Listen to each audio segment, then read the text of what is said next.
You got to fight for the kingdom. You got to shine bright for the kingdom. You got to live right for the kingdom.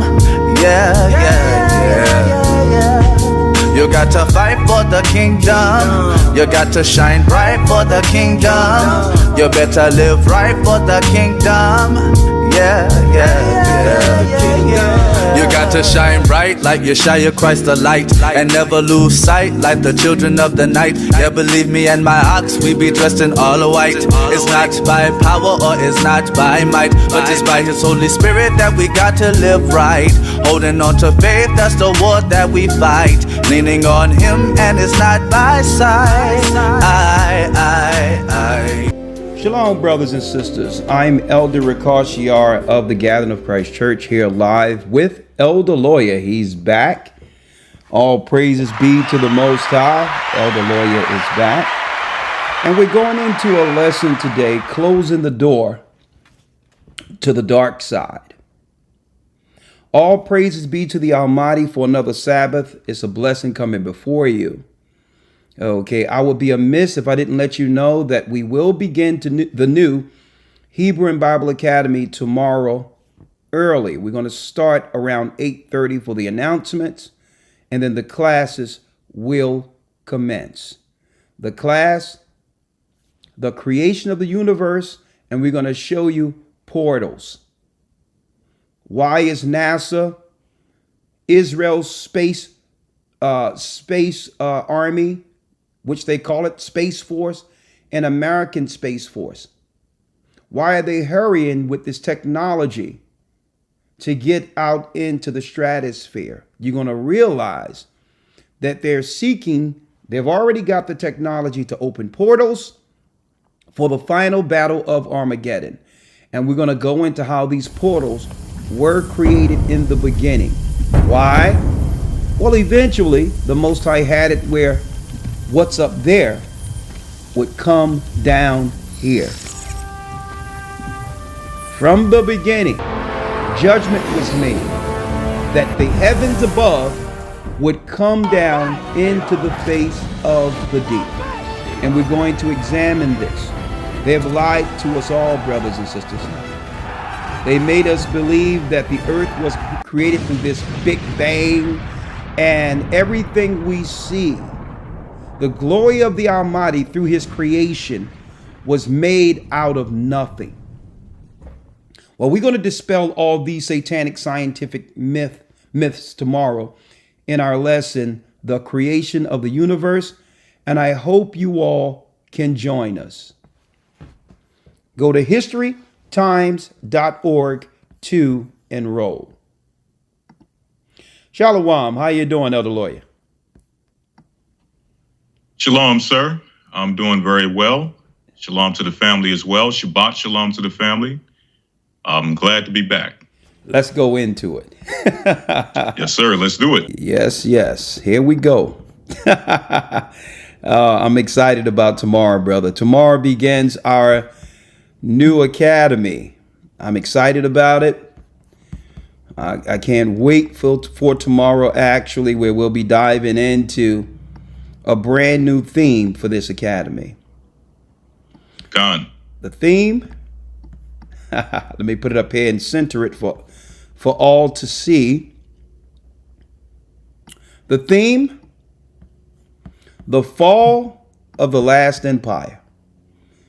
You see the Rome, see the fire burning behind Rome, and in the silhouette of it all is a Statue of Liberty. Boy, do we have some lessons in store for our brothers and sisters. I'll tell you, the election outcomes, war in the Middle East, hurricanes, earthquakes, the fact that there will be a truck driver strike leading to a famine. Is World War III impending? How will that impact all of us? We're going to talk about that, getting through Jacob's trouble. The final path to the mark. That's where our church began, with the path to the mark, traveling throughout the whole United States, letting them know that there's a satanic plan to mark and chip everyone, change the commerce, and to track all people on earth under a new world order, and now we're here. It so happens Elon Musk, who no one knew about in 2009, Elder Lawyer, is a key component into what the Most High showed us near 2007 and 2008 to bring this whole thing together. And I'm so glad the Most High have given us the power through understanding to help so many of our people understand. Let me get that bug out of here. To understand, and through that time, Elder, we've pulled many people out of the matrix through baptism. Right. Right?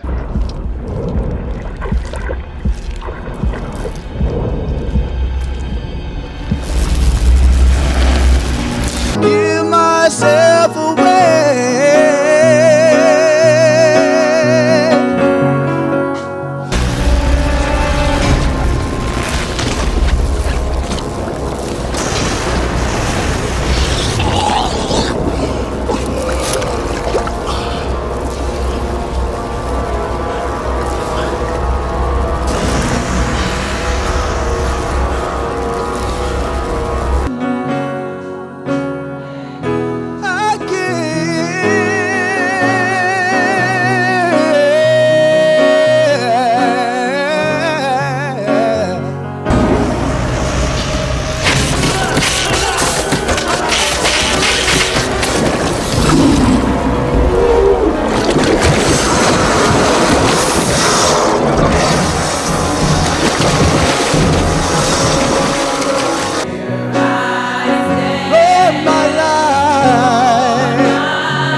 So you,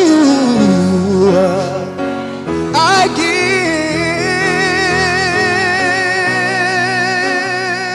give myself away.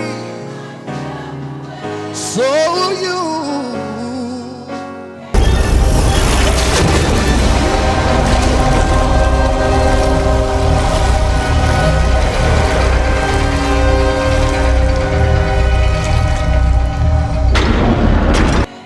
Take my heart, take my life as a living sacrifice, and all my dreams. Right. So really, it has always been a proxy war against our people, but they try to play dumb and make it seem like it's everything else without stating the obvious, that they're really directly through their governmental conspiracies are focusing on destroying the lost tribes of Israel. And I'm so glad we have this truth so that we can bring everything into perspective, right? And that's what we're going to do with this path to the mark and let everyone know that it's really about them destroying God's people, right? And they need the technology to identify everyone's genome, bioweapons, and others to make sure that not one of us are left through Satan's plan. And I'm going to be going into that, folks. Now, of course, they're scorching the earth and they're seeking to destroy everyone who believe in Christ, but there is a physical people they have always been after and always attempted to keep under check. And we're going to go into that, the path to the mark, the return of the hidden gods, the fall of America, which is the fall of the last empire. I hope to see you all there tomorrow. One moment, Elder Lawyer, okay? Yes, sir. Jumping right in, brothers and sisters, please hit the like button. Please hit the like button. So again, Go to historytimes.org to enroll, and it starts 9 in the morning. All right. The proceeds help the work. It helped fund the elders who are doing the work to finish bringing forth this kingdom. Okay. So please come through these classes. There's no classes like this on earth. Historytimes.org. Now, Elder Lawyer, you know I didn't get an opportunity to talk to you about the outcome of this so-called election, right? And how many people are going bat crap out of their minds now that Trump is in position. Now, we all know that either side is under the same dark power, right? Democrat or Republicans. But the politicians aside, Trump and Kamala, the East Indian, aside, what I am in general, I'm proud of our people through this whole process. And when I say I'm proud of our people, I'm not talking about the ones who voted. See? I'm talking about, Elder Lawyer, the ones who didn't. Gone. Because really, that's the conversation mainstream media isn't having. The Democrats, whom our people usually choose at almost 100% clip, well, many of us didn't vote at all, and that's the true reason the Democrats lost. But the mainstream don't want to talk about this because they don't want to let us know how important we are in keeping this so-called democracy going. And what happens when the children of Israel bow out? When Judah bows out altogether, we take our spirit with us. See? We take our spirit with us. So without our spirit, the Democrats cannot fly. You can't cobble together a constituency through gays, minorities, people of color, white women, and cobble them into a strong constituency that would oppose the other side. So what was holding that party up the whole time? We were. So when you pull us out, you see that there's no power with LBGTQ. It was the power they get through our voting bloc. There's no power through these crazed white liberals because there's not enough of them to make a constituency to oppose the other side. I just hope our people understand through this process our true power. This thing doesn't work without us. Right. See? And that's why I'm proud of our people. Because MSNBC, neither Fox will tell the full story. They'll talk about the people who voted. Oh, yeah, a lot of black men voted. But what they are ignoring is it was those who chose to stay home and are not participating at all. And they don't want people to know that. See, they don't want people to know that because why? If people decide not to deal with the process, this whole thing crumbles. So I'm proud of our people stepping away because you would have thought that they would have appreciated the main voting bloc that made Democrats a power political party. They use our vote and just cast us to the side and give it to everyone else. Gays, Israel, Ukraine. And without us, there is no Democrat Party. So I'm proud of our brothers and sisters who sent a serious message. We see now. We're not going back. Now, That's right. Now, we're going into a lesson today. Now, before we do that, real quick, Elder Lawyer, if you will, let's do the Hebrew Credo. Yes, sir. Shema Yasha'Allah Ahaya Allahayanawa Ahaya Achad. Shema Yasha'Allah Ahaya Allahayanawa Ahaya Achad. Hear, O Israel, the Lord our God is one. Hear, O Israel, the Lord our God is one God. Now, Elder Lawyer, let's go in. Yes, sir. Let's do it.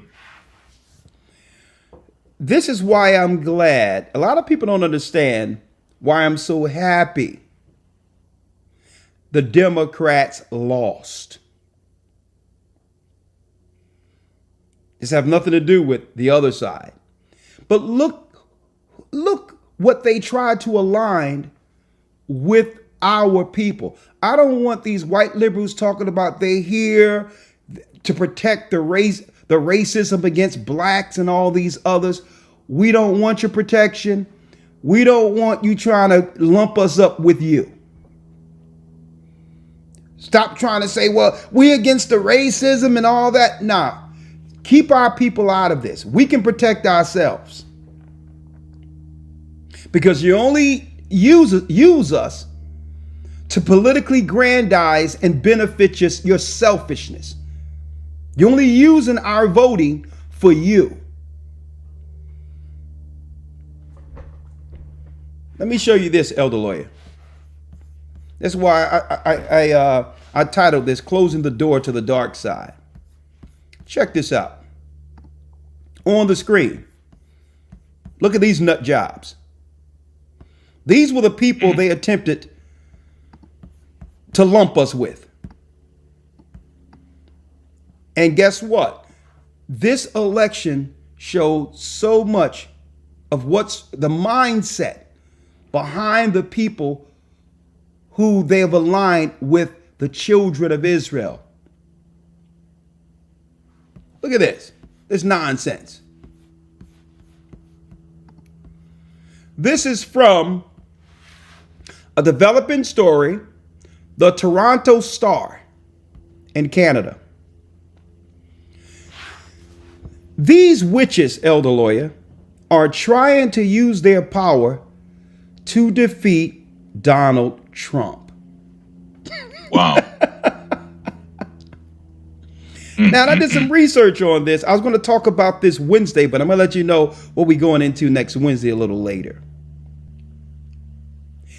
These witches and a gay warlock in the middle there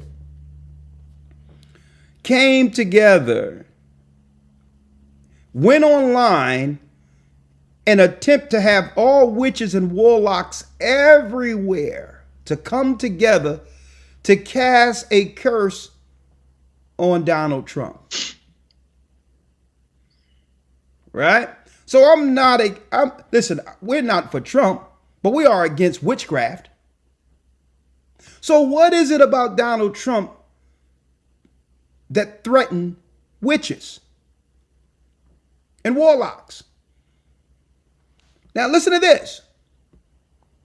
Meanwhile, charismatic Christians gather and pray for Trump, likened by a movement leader to the biblical King Cyrus. We love you, Jesus, and we also love our country. Now, we're not with the other side you've raised up a man, either. Trump, to These be modern day Christians are pagans. But all in all, as you can see, even these witches and warlocks understand that there's a spiritual battle going on. Why would they come together in a time like this to pray through a dark craft against the president-elect? What is it about Trump that threatens them? Well, listen, and I'm going to be going over this next week. Politically, we're going to see if it's going to happen. Politically, he's trying to get these witches and warlocks out of our schools.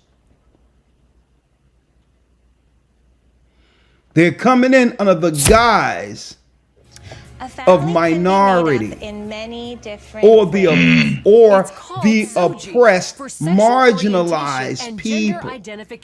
They're coming in under the guise of LGBTQ, but really they have what? They have a constant agenda that they're trying to do, and it's intentional. But rather what you feel like. They know their plans and what to do when they get in the schools where our children are learning. A little bit of both, or might even be neither. It's no coincidence the outcome of what? Listen to this. There's no coincidence, brothers and sisters, that the boys are reading in less a third or fourth grade level. In our community. Started in British Columbia in 2016. That's no coincidence. There's no coincidence that our children are fighting back, and now when they fight back, understanding how they're being treated, they're being gaslighted by these same satanic people leading voice against the SOGI curriculum, who would lie to the parents to have us frustrated with school. Some kids are reacting very emotionally. And no sooner as we come into the school and try to find out what's going on with our children, they try to play as if our children have a discipline problem, when our children know when they're being treated wrong. Jerry Simpson of Culture Guard, another leading opponent, calls the curriculum nothing our children know when they're treated wrong. And now our children, what happens? The parents aren't on their side. The teachers are attacking them and teaching them lies. And now we do have now an attitude problem that can confirm what these witches and warlocks wanted the parents to believe. And then they go and get our children on the Ritalin and all this other stuff that mess up their brain for the rest of their lives. Indoctrination. The idea is to teach kids, and they're doing this kids, intentionally. And there are trans kids, and there are trans parents and gay parents in our society, and everybody's wanted. Come to find out, there was one school, Elder Lawyer, and it's the role of schools to teach the every day the little boy, the teacher was trying to was dressing up the little boy in a dress every day without the family knowing. Society into one where anything goes, no boundaries, no values, no morals. It's a hedonistic cult, basically, what they're implying. Another blaring example. We don't understand the level of darkness we're up against, and it's a targeted, Canada and America, a targeted. Some public schools and libraries invite drag agenda. Queens.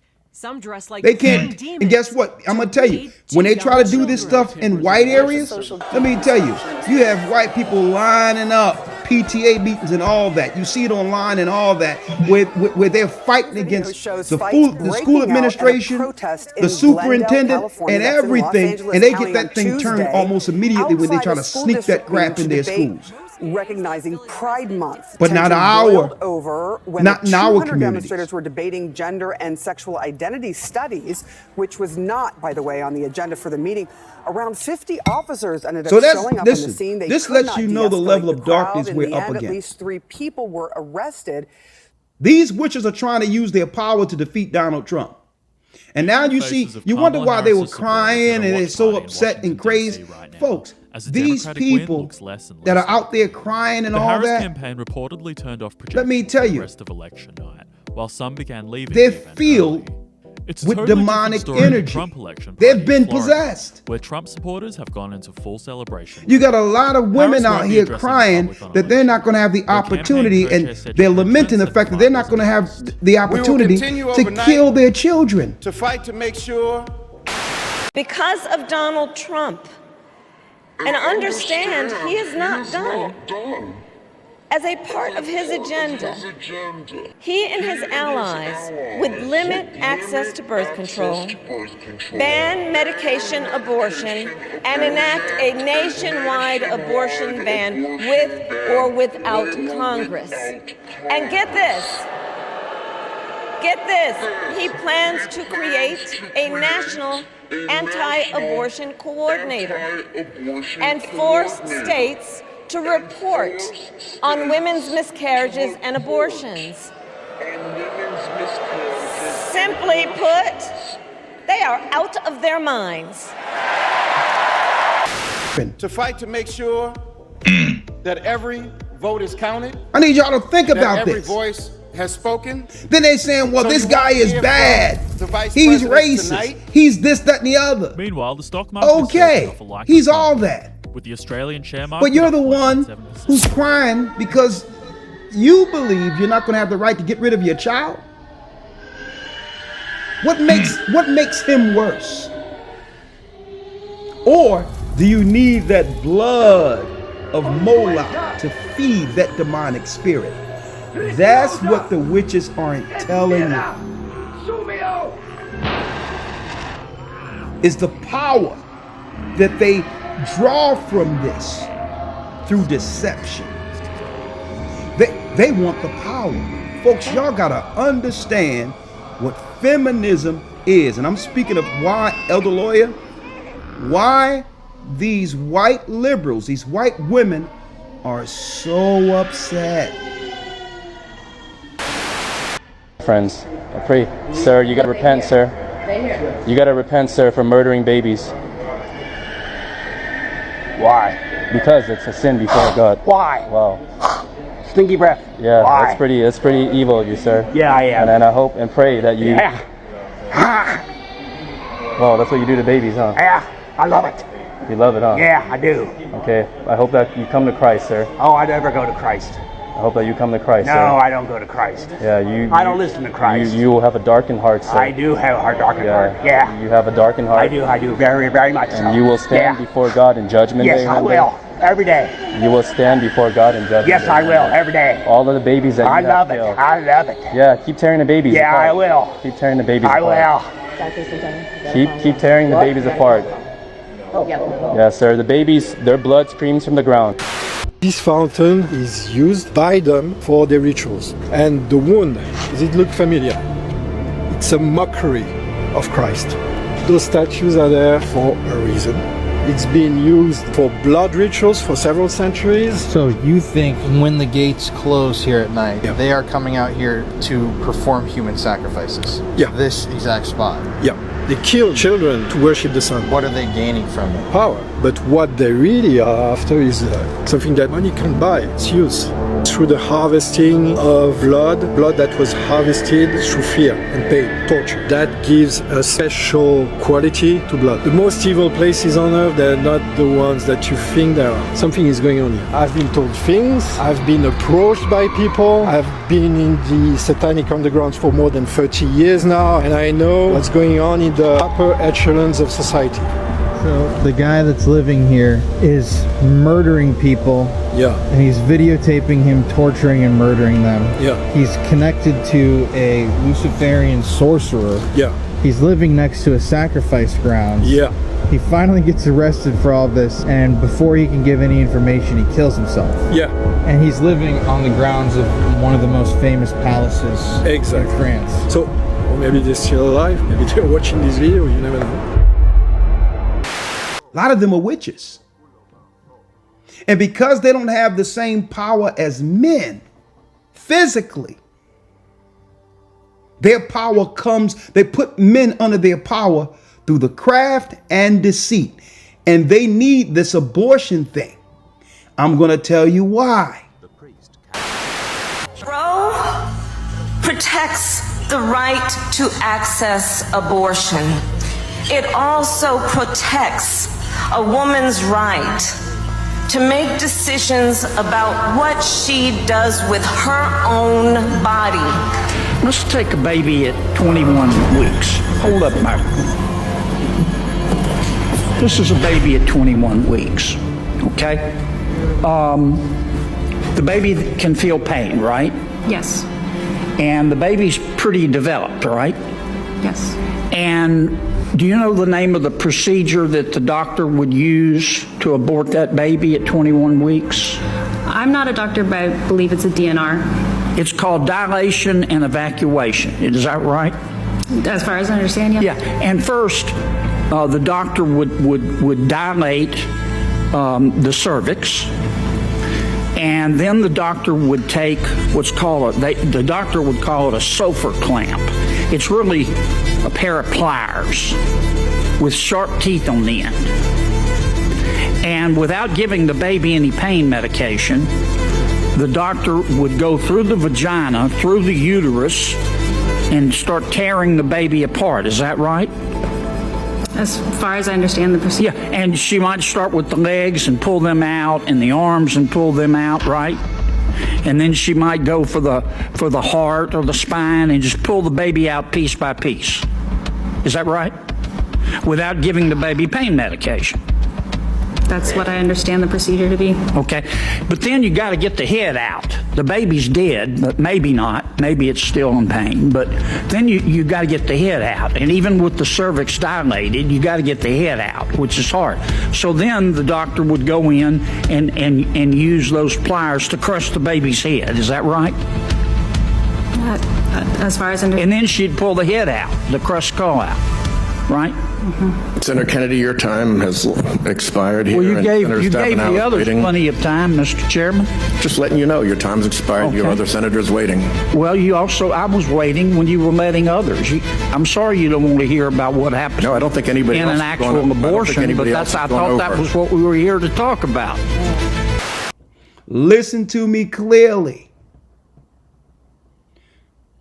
It tells us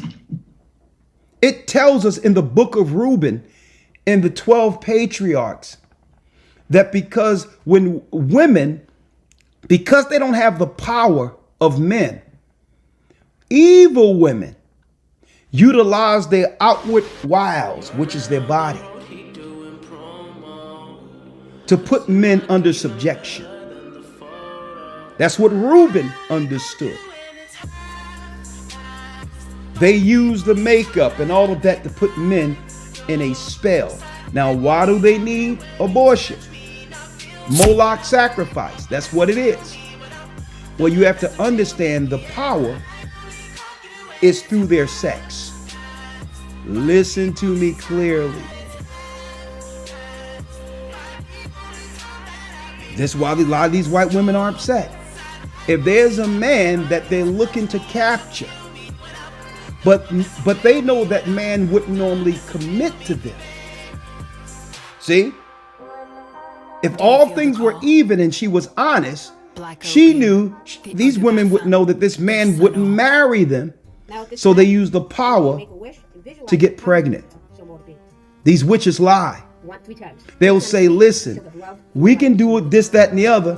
I'm on the pill. Only to take in the man's essence as a form of controlling the man that she wouldn't be able to control otherwise. That's witchcraft and deceit, because now she have the baby. You're going to be with me whether you want to or not. See? No one discussed that part of the craft, but Reuben breaks it down. The mind of some of these women, not all, but women will get with a man who they know really don't want to be with them. But if you can take their essence, they're under your power. That's witchcraft. That's witchcraft. Now you have full control over this man. Or the other way. If you want to crush a man who you didn't want to be with, but end up slipping and getting pregnant. You got a big mouth, don't you? You now have the power to take away his future. His future prodigy. His seed. And you can legally get rid of someone's prodigy. his future, his son. That's power. Folks, that's what they're not telling you.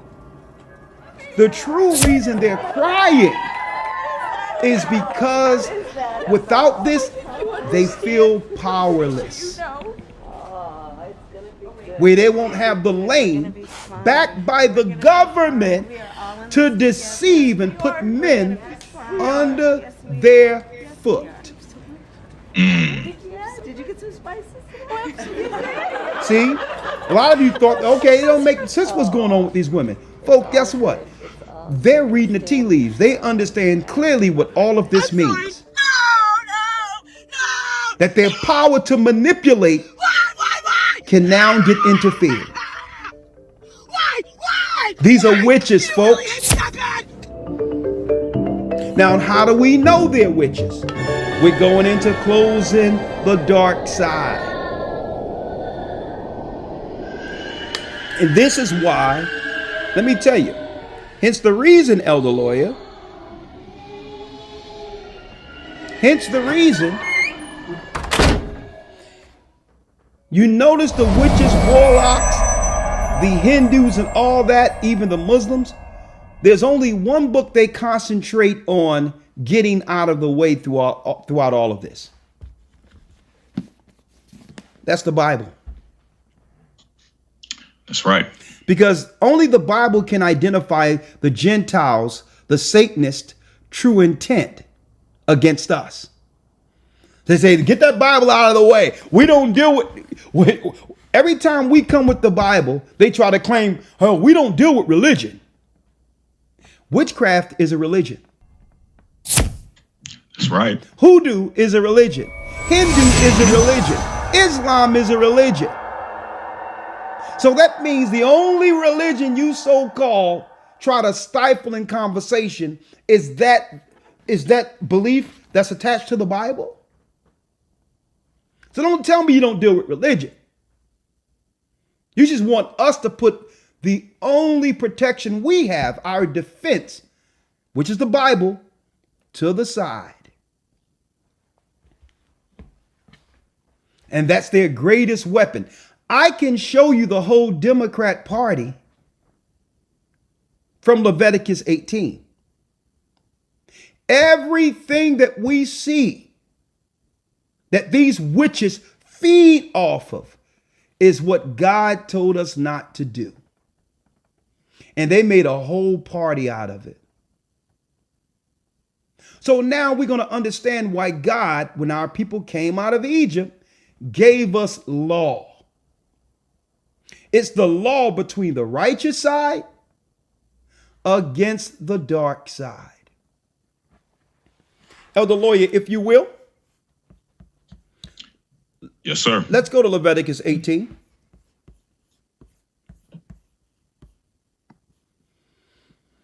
Let's go to Leviticus 18. And we're going to start at the first verse. Folks, you're going to see everything we read in Leviticus 18 is what they try to lump our people with, which became the crazed Democrat Party. It's used to keep the children of Israel under subjection. Hearing on the floor, I don't think she embraces Lucifer. I think that this was just a... And then they would go on with their explanation. Why so heavy-handed trying to tie Hillary Clinton to Lucifer? Well, first of all, recognize that this is a very famous book, Rules for Radicals. And on the dedication page, you acknowledge Lucifer in an admirable way. Right. Saying that he's the original radical who gained his own kingdom. Right. And then if you read the book, I don't know if you've ever read it. Right. What I did was I read the studies of the book just to figure out where you were going with this. Right. Please continue. But please read the book because it's very interesting how it uses controlled anarchy in order to change us from a democratic republic to a socialist society. Right. And I don't think that those things are consistent with the principles and the basis of this nation. Right, but you seem contextually to make it like Hillary Clinton's carrying it around in her back pocket. It's something she mentioned in 1969 in a thesis. Well, here's the point. We all have people who are our mentors. We all have people that we admire. As a college student at Wellesley, she was on a first-name basis with Saul Alinsky. He offered her a job after she finished, but she decided to go to law school. They were very close. You look at some of the letters. But I also had a mentor. It was my mother. And, she had a difficult upbringing, but she never let me be a victim. And the person that I am today has a lot to do with who I admire and who is my role model. You also said in this campaign many times, don't judge me, Ben Carson, by my worst moments from 100 years ago. And you've many times contextualized criticisms of you as saying, was that? How long ago was that I said that? Why can't you judge me on what's going on now? You do not give Hillary Clinton the benefit of that analysis. Well, actually, I do.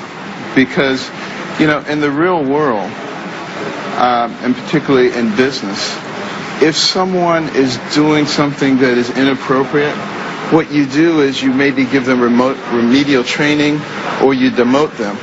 Here we have a situation where you had a person who was the First Lady, who was the United States Senator, who was the Secretary of State, who doesn't have the knowledge or the judgment to treat classified information or even to understand what it is in an appropriate way that doesn't jeopardize the country.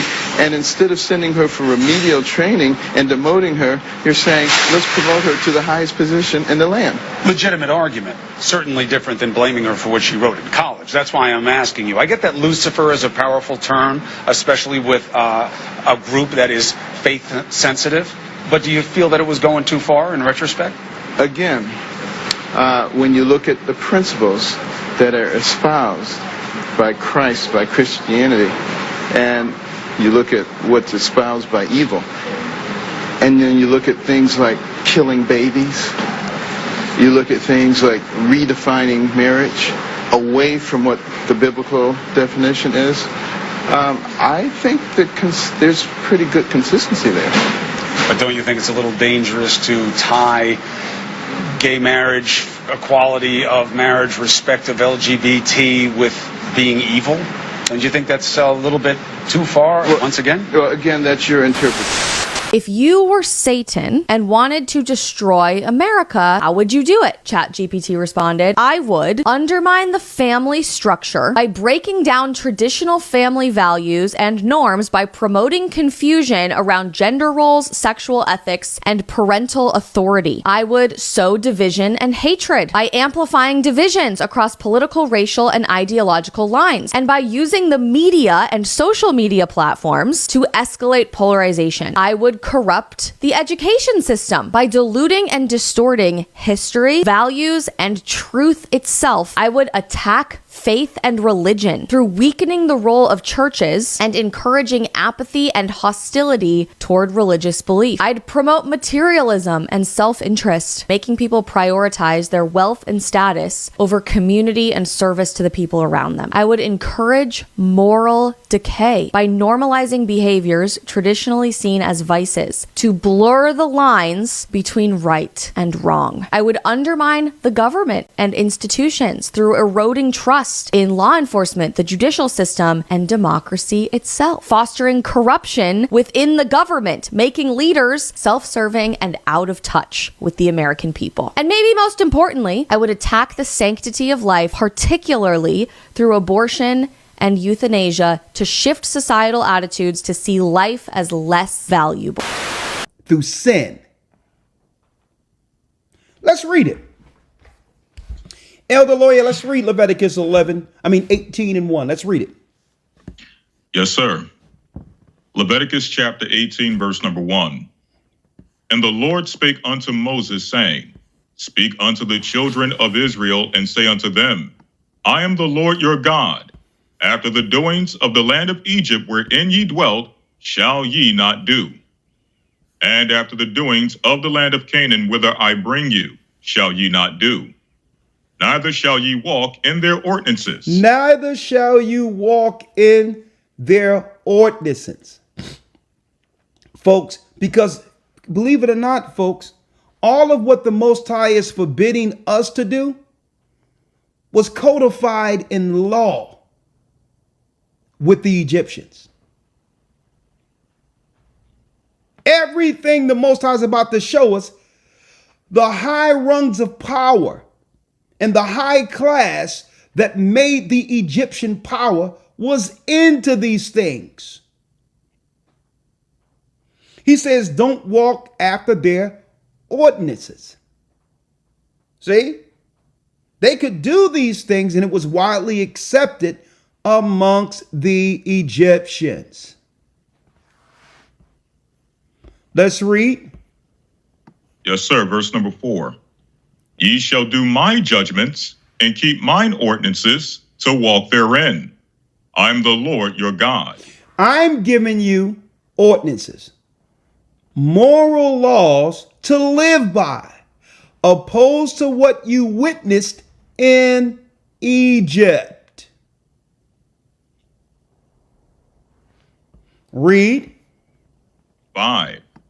Ye shall therefore keep my statutes and my judgments, which if a man do, he shall live in them. I'm the Lord. I'm the Lord. You do these, you live in the light. You live in the light. Read. 6. None of you shall approach to any that is near to kin of him, to uncover their nakedness. I'm the Lord. Sleeping with your family members. Okay? Incest and all these others. The Egyptians were doing this. That's accepted with the Egyptians. Inordinate sexual behavior. And why did the Most High say stay away from this? It opens up a dark side.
Read.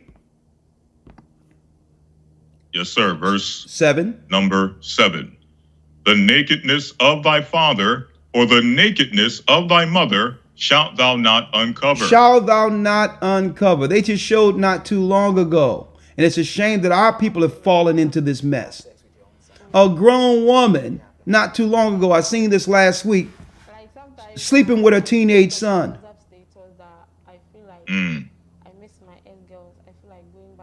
See, all of this is separated amongst this crazed party. Read. Verse number 8. She is thy mother. Of thy father's wife shalt thou not uncover. She is thy mother. Thou shalt not uncover her nakedness. Speaking of a boy dealing with his mother. The Egyptians were doing this mess. Read. 8. The nakedness of thy father's wife shalt thou not uncover. It is thy father's nakedness. Sleeping with the father's wife. See? You can have some people who what? Where the mother no longer lives or something happened and the father has a new wife. And then the the son and the wife, his father's wife, end up hooking up. Man, think about this, folks. Matter of fact, this sound, Elder Lawyer, almost like one of those crazed web sites that are out. Something Star Hip Hop. What's the name of this thing? World Star Hip Hop. World Star Hip Hop. This is the stuff you would hear there. Mm-hmm. If you want to take it back in the day, this sounds like a Jerry Springer episode. Yes, a Jerry Springer episode. So now what's going on? Well, I'm here today to tell my dad that I hooked up with his wife. That sounds like a Jerry Springer show.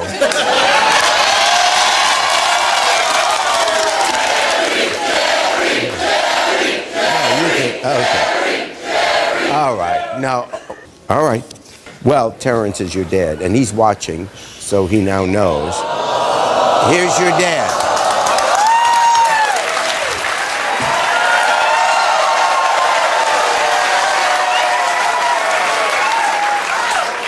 What the hell, yo? What you mean, what the hell? Why? You don't even pay attention to her. You don't ever pay attention to nobody. You always be for yourself. Do you know what we've been through? Yeah, I know what y'all been through. You just know what we've been through. It's all on TV, yeah. Man, I raised you, man. Yeah, partially, barely. This is how you repay me? You have sex with my wife? I mean, I had to do what I had to do, man. I had to find some way to catch your attention. Man, listen, bro. I raised you. I did everything I could for you. You was all somewhere in another part of the country trying to make music and do whatever you want to do. You ain't really care about me, dude. You're 23 years old. You acting like a spoiled brat, man.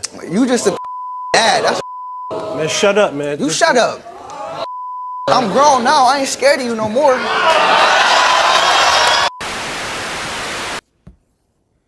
And folks, everything I'm letting you know outwardly is agreed upon under what they've aligned our people with. Now, witches and witch covens and all that, they are about this. They are about this because they tap into the dark side for power against their enemies. So they have to do all these. You wonder why P. Diddy and all these had these weird, what they called freak offs and all this other stuff. What they're not telling you is the opening up of dark doors to have power aimed towards destroying those who believe in God and Christ. That's what it's truly about. Empowering themselves with the intent of destroying the light.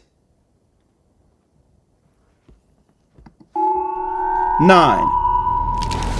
Yes, sir.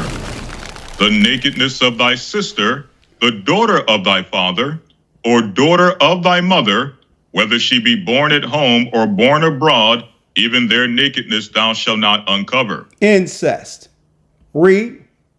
10. The nakedness of thy son's daughter. Now check this out, Elder Lawyer. What are they saying the reason why abortion should be a thing? Well, they always bring the extremes. Well, suppose someone's raped and suppose someone is having a child through incest. Well, what are we doing to get in front of people not dealing in incest? Mm-hmm. See? Are we telling them it's against God? So now it's a double sin. Well, because of incest, we're going to now take the blood of the child to empower us more into the dark forces. So you notice they use that incest all the time as if what they're not telling you, that's part of their ritual.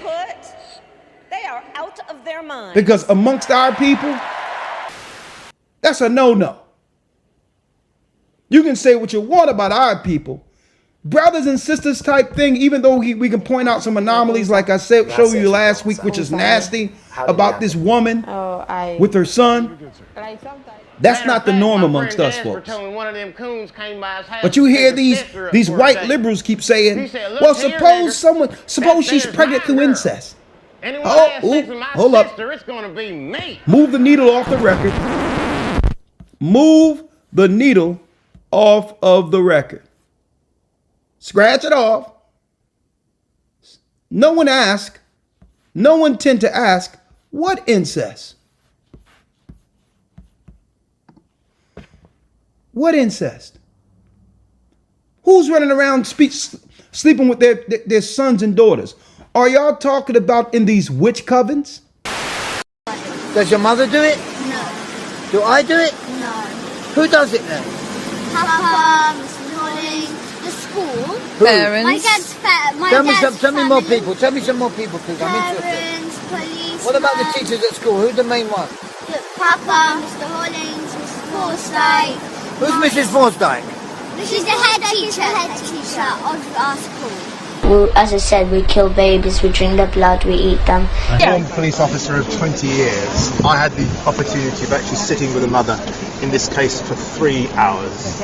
I can absolutely tell you with my experience of interrogation over a 20-year period, as a former detective sergeant, she was speaking 110% truth. I know there's been no investigation, there's been no proper police statement taken from this woman because of the way she's been harassed. I also know that we have child abuse in this country to epidemic levels. That's all around the United States that pumps out your nurses and your school teachers and come into our neighborhoods to teach our children. You're talking about your people?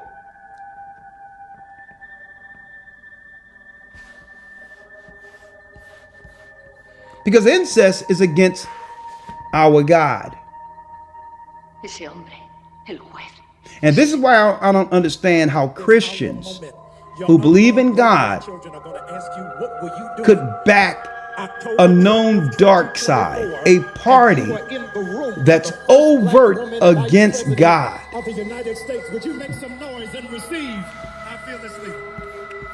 More.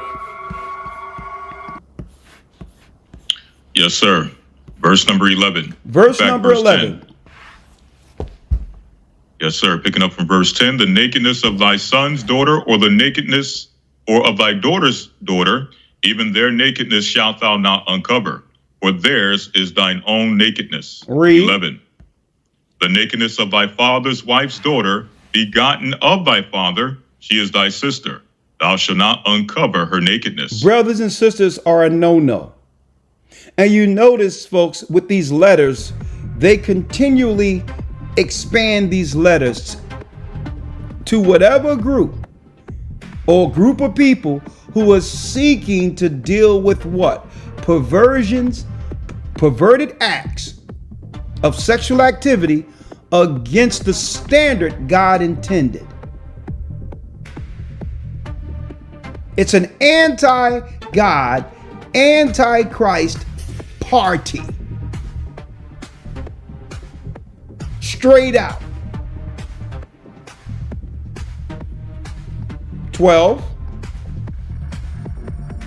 Verse 12. Thou shalt not uncover the nakedness of thy father's sister. She is thy father's near kinswoman. The aunt. Thou shalt read. Thou shalt not uncover the nakedness of thy mother's sister, for she is thy mother's near kinswoman. Look at your aunt. Read.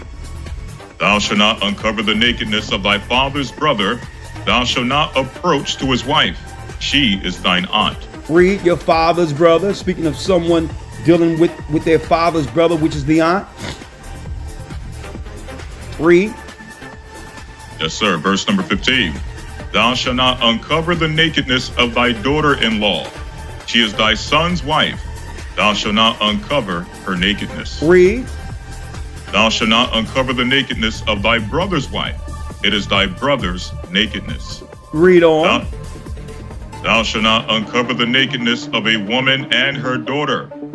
Neither shalt thou take her son's daughter or her daughter's daughter to uncover their nakedness, for they are her near kinswoman. Read. It is wickedness. It is wickedness. Look what they've allowed to fester amongst our people now. Since what they would call,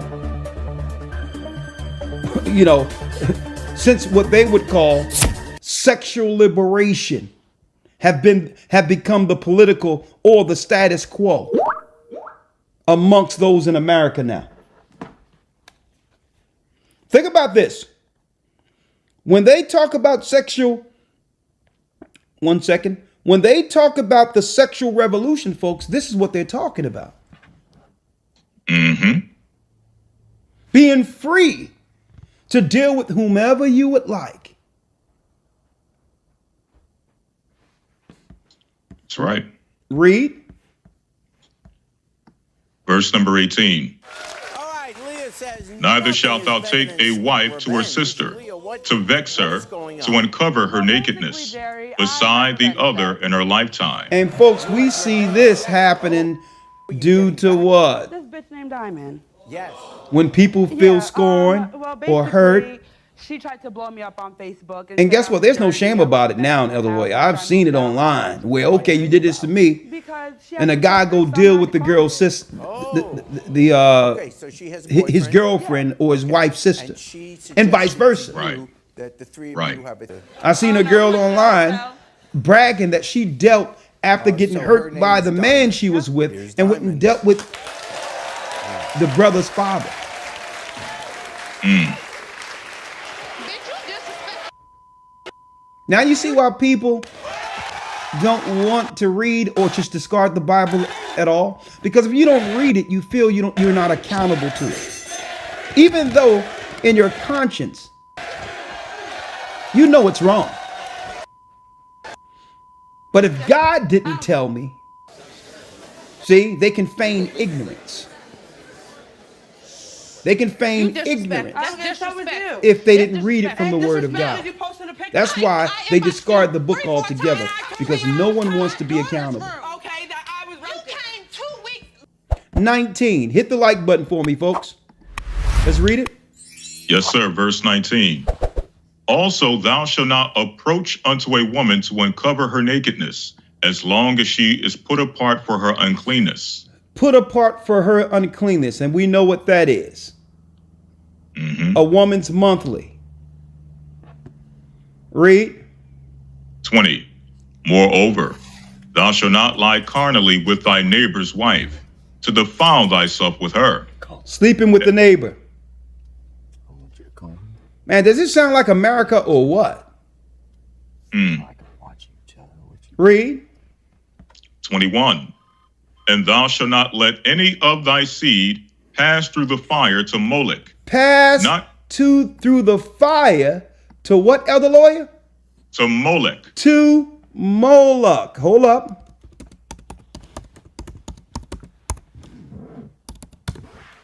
I'm going to show you what we're really dealing with. I'm going to show you what we're really dealing with here.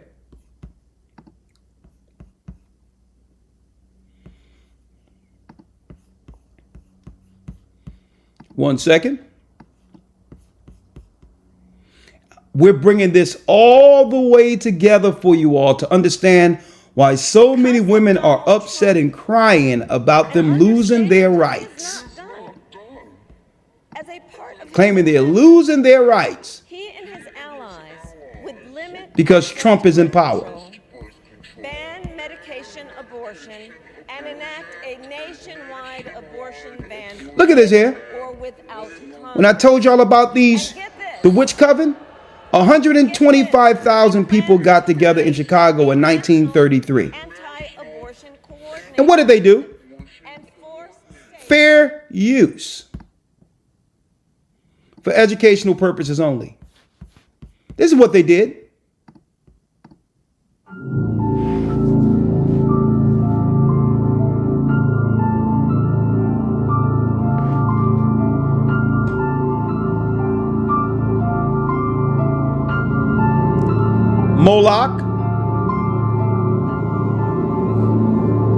Moloch, the god Satan, the horn god, whom Edom worshiped while he was in Mount Seir. The Canaanite god requires what? Now, if you do all these inordinate activities that God said that God forbid, it brings forth unwanted children. See? And this is why they were promoting this in Egypt, and God said, don't do it. Because the unwanted children can now be given over for the blood sacrifice that opens up dark doors for the elite. I was in the United States, being trafficked in the United States by a powerful billionaire who was basically triaging me and training me in his homes. Who is this? I'm not saying who that is yet. I have to be careful what I say. Would this be a person we would know? Definitely, you would know the name. Alive or dead? Dead. He was, he was taking me here. I was in the United States, so I was either in his homes, 3 of his homes I spent time in, or I was in the room in the daytime sometimes, in a bedroom, or I was even at a family's near DC for a week, basically parked in a family, nice family that treated me well, probably satanic family, and that were very happy to do a favor for this man. After that, was taken to Germany, and I was there for another month in a facility in Heidelberg for what was my mind control training. And this is 1972, and I was 9 years old. Mind control training at 9 years old? Yeah. Why did they take you there? When I met this billionaire, he had me in his homes and everything to get me used to the life of the elite, so that I would know how to eat, so that I would recognize good clothes, so that I would be comfortable in these environments.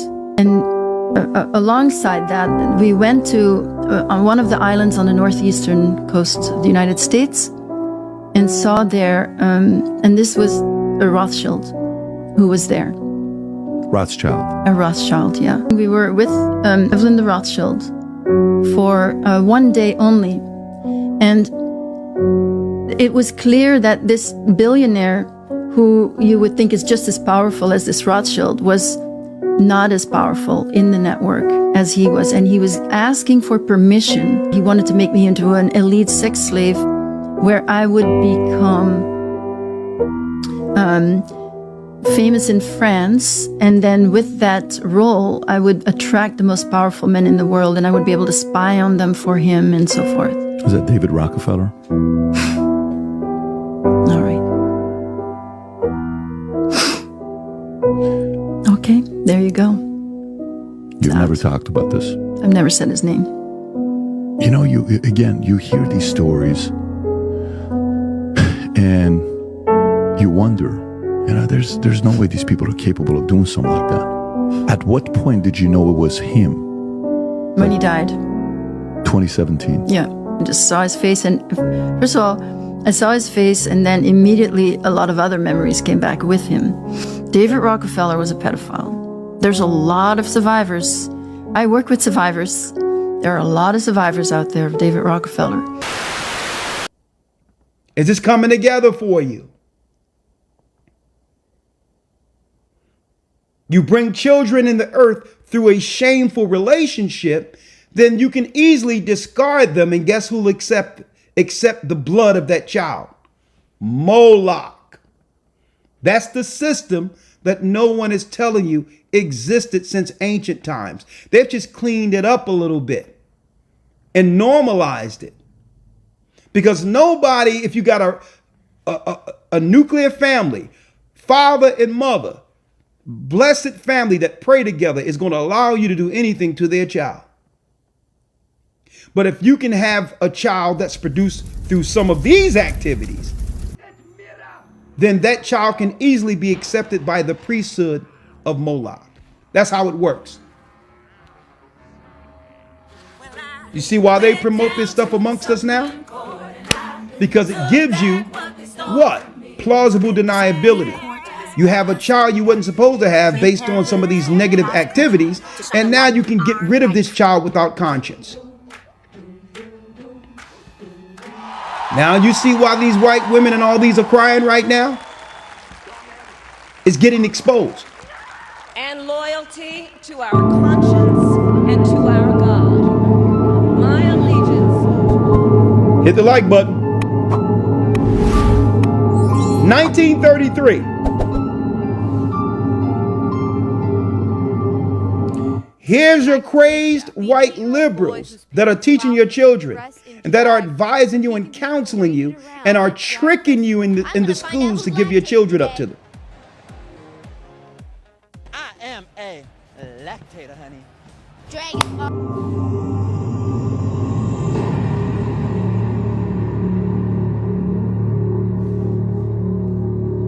It says here, mock child sacrifice to Moloch. In 1933 World's Fair.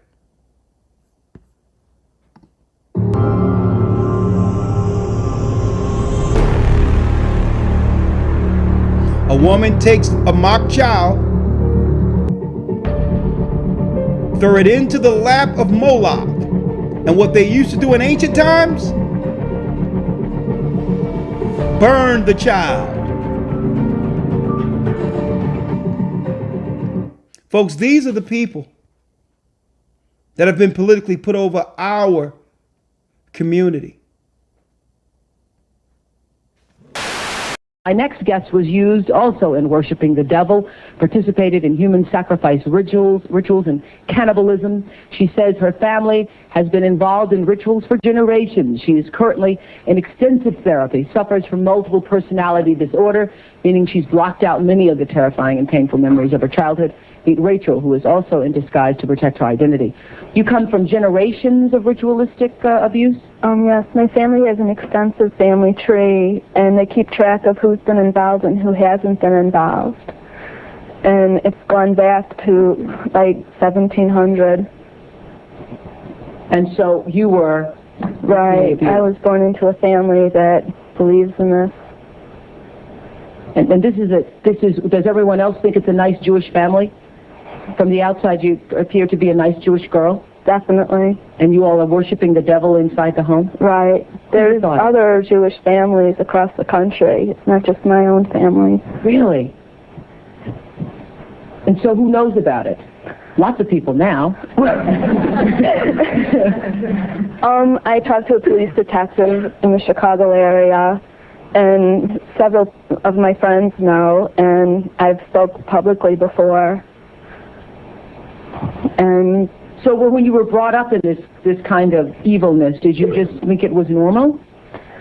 I've blocked out a lot of the memories I had because of my multiple personality disorder. But yes, I mean, it's like if you grow up with something, you think it's normal. Mm-hmm. I always thought So what kinds of things? You don't have to give us the gory details, but what kinds of things went on in the family? Well, there would be rituals in which babies would be sacrificed, and you would have to, Whose babies? There were people who bred babies in our family. No one would know about it. A lot of people were overweight, so you couldn't tell if they were pregnant or not, or they would supposedly go away for a while and then come back. The other thing I want to point out, not all Jewish people sacrifice babies. I mean, it's not a very difficult thing. I just want to point that out. This is the first time I heard of any Jewish people sacrificing babies. But anyway, so you witnessed the sacrifice. Right. When I was very young, I was forced to participate in that, in which I had to sacrifice an infant. And the purpose of sacrifice is to what? Is to bring you what? What are you sacrificing for? For power. Uh-huh. Power. And so, were you ever used? Were you ever used yourself? I was molested. I was raped several times. Mm-hmm. And what's your mother doing? She's in all of this. What's her role in all of this? I'm not exactly what her role is. I haven't, recovered all of my memories, but her family was extremely involved. Mm-hmm. She brought me to it. Mm-hmm. Both of my parents brought me to it. And where is she now? She lives in the Chicago metropolitan area. She's on the Human Relations Commission of the town that she lives in, and she's an upstanding citizen. Nobody would suspect her.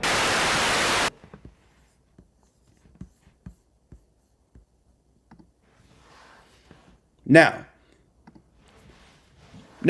it also go into the religion of these people who are behind these secret sacrifices to the dark side. Christ identified them as the synagogue of Satan.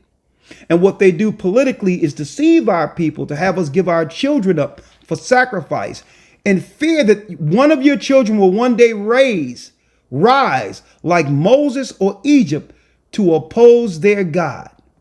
Like Moses in Egypt and Christ during the Roman time. So they come into our neighborhoods like white liberals. Really, they're intentional with their purpose to hurt and destroy us. And they'll come in as what? Sympathizers and saviors, when really their target are your children.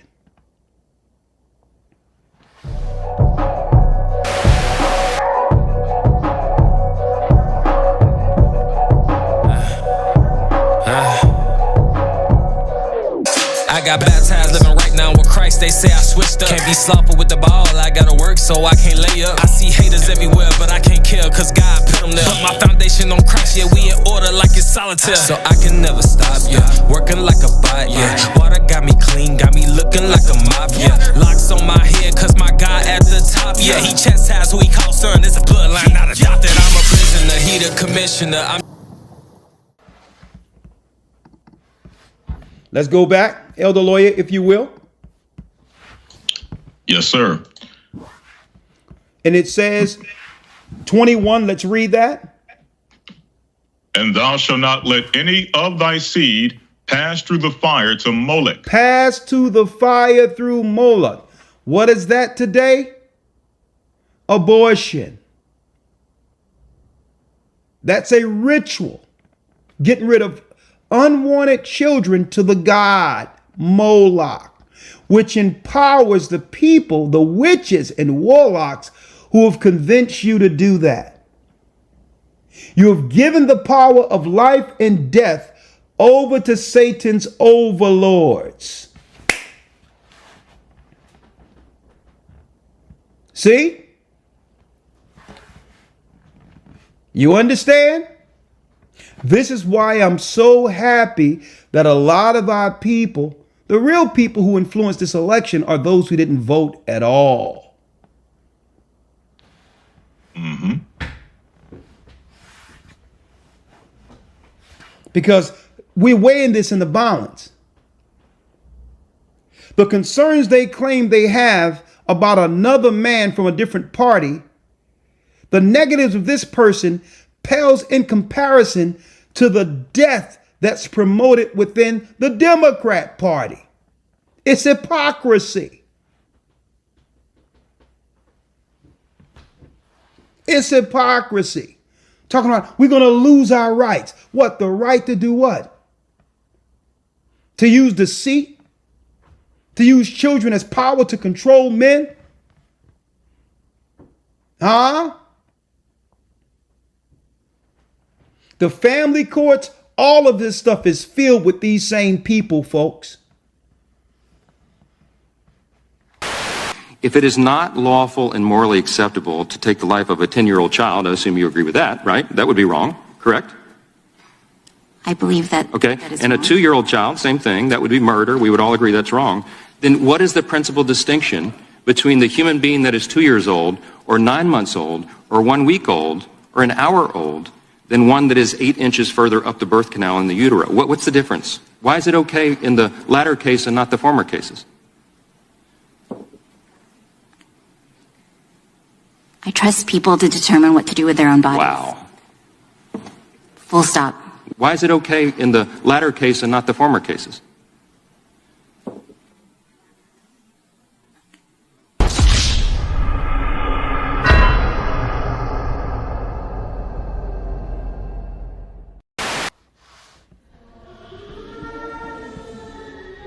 And thou shalt not let thy seed pass through the fire to what? To Moloch. Neither shalt thou profane the name of thy God. I am the Lord. Now let's examine this. They're everywhere. They put these people in the family courts and all that and say, nah, we don't care what the circumstances are. Move the father out of the way. We want that child with the mother. We don't want any discipline on this child. We want this child to cut loose all around with no discipline, and that child will belong to Moloch.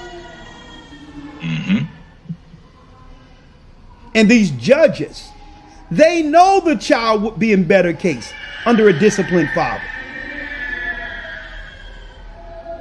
But they'll always move the child to be exposed to danger. That's a sacrifice to Moloch. And this is what they didn't tell you. Feminism, they just named it feminism, folks. Feminism, when you look at the practice of feminism, these were the original, when it comes to the sense of the word for witches. Well, that's encompassed within what we call feminism. Right. Do your research. They legalized and pushed a political agenda to have people empowered or emboldened to become witches. That's what feminism is.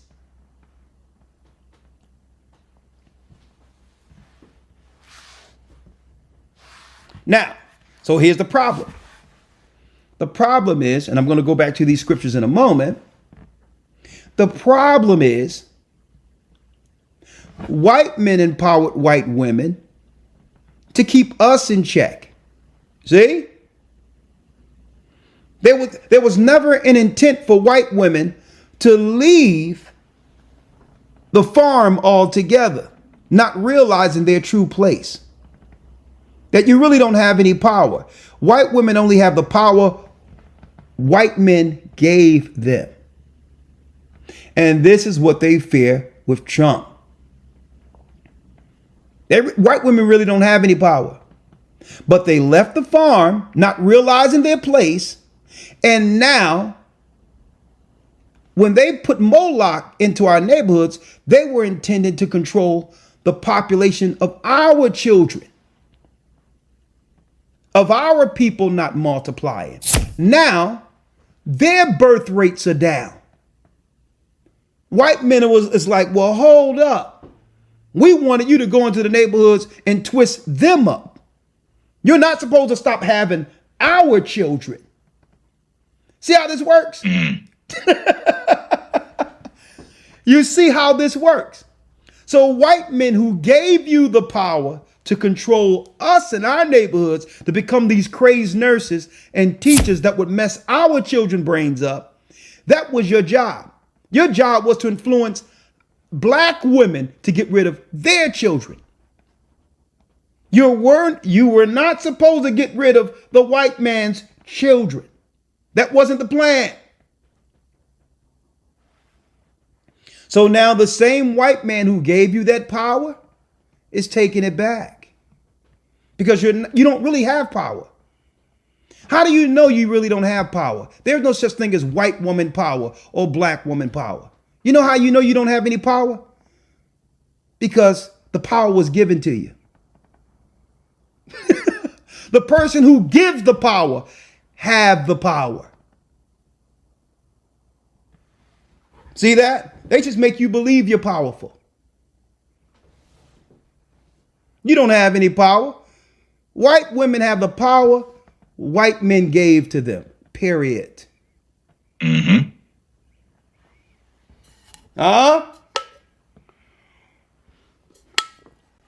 Now, white men are saying our birth rates are down. So we gotta slow this up. So that takes away the power. If they can't get rid of their children, these women, now that takes away their power to deceive. See? Or to trap people and all these others. Now men are going to see, well, hold up now. Even men, white men or black men, whoever into that in the world, are going to look at this and say, well, hold up. because I don't really want to be with you. If you get pregnant, I don't want that child. So I tell you what, I'm not going to deal with you altogether. Okay. See, it makes it where the world will be forced to deal with relationships right. See? Mm-hmm. It makes it where you can't callously have sex without accountability and or responsibility, and they don't want that. Right. So, Elder Lawyer, I had to look into it. I'm like, man, why is this abortion so important? For the life of me, I couldn't understand why they were crying and so upset, and then it clicked in my mind. Folks, these are witches. Okay? They can only win in a dark world through deceit. And abortion and the power to have children and control a person with it is part of their craft.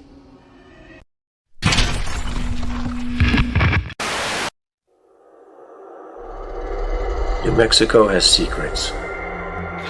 Secrets no one wants to talk about. I'm Brendan Fair, and in late 2020, I'll be teaming up with some of New Mexico's finest in the film industry to shoot a story. A story that follows the journey of a young girl named Maggie, who was born and being groomed to be the next high priestess in a witch's cult. As we follow Maggie on her journey, we'll witness her subjected to emotional and physical abuse, rape and incest, sex trafficking, drug addiction, forced to participate in horrific cult rituals. But we'll also witness something else. The strength of the human spirit. Evil is very real, but good is just as real. And what we'll see is that good's light always shines much brighter. The story is heartbreaking, and yes, the story is it starts with the witches cult stuff, but it gets into sex trafficking. It gets into all these things that I think we need to bring more awareness to. And I was just like, okay, this is gonna be a dark road, but I'm looking at the person that this story is based on, and she came out on the other side. And she is wanting to tell the story, wanting to share the story with the world. And when she told me that we wanted to put numbers where people could call to help get out of this lifestyle or help to get out of sex trafficking or what have you, that I was going to be part of something bigger than just a movie or a TV pilot. No, this is going to help people. But I know that we cannot do this alone. When I knew the budget they had, I was just like, if we could raise more money, we can get that on the screen. I think it'll be more effective. I think it's going to be something great that's going to touch people. And not just to watch and go, oh, wow, and be moved with compassion, but also be moved to action and bring that awareness. That is some of the reasons why I'm excited to be a part of this project. I truly believe this story needs to be told. And we're asking for your help in doing it, not only for Maggie's sake, but for the thousands of kids who are experiencing mental and physical abuse, not only in this state, not only in this country, but around the world. We need to bring awareness to this, and we'd love your help in doing that.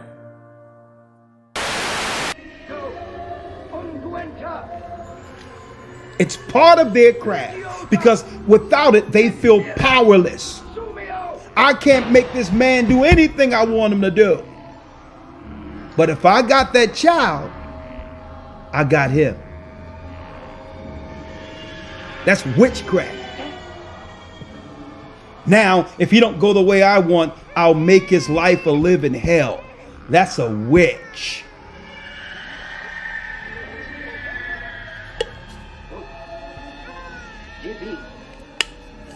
So then, of course,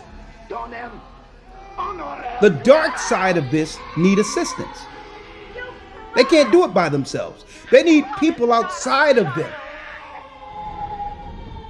who would help them with this cause. And that's where Leviticus 18 come into light. So what we have here so far on the dark side. Well, this is what we have. This is what we have thus far.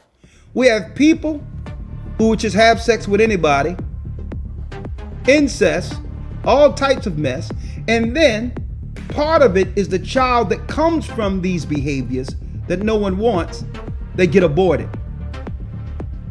All of it is in Leviticus 18.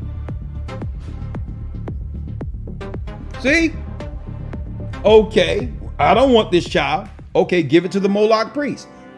Either the Moloch priest will raise the child as an orphan to replenish the priesthood, the priests and the priestesses in the temple that may die off. So they'll raise some of them like in a convent, like you see with your nuns and all that, and your priests in the Catholic Church.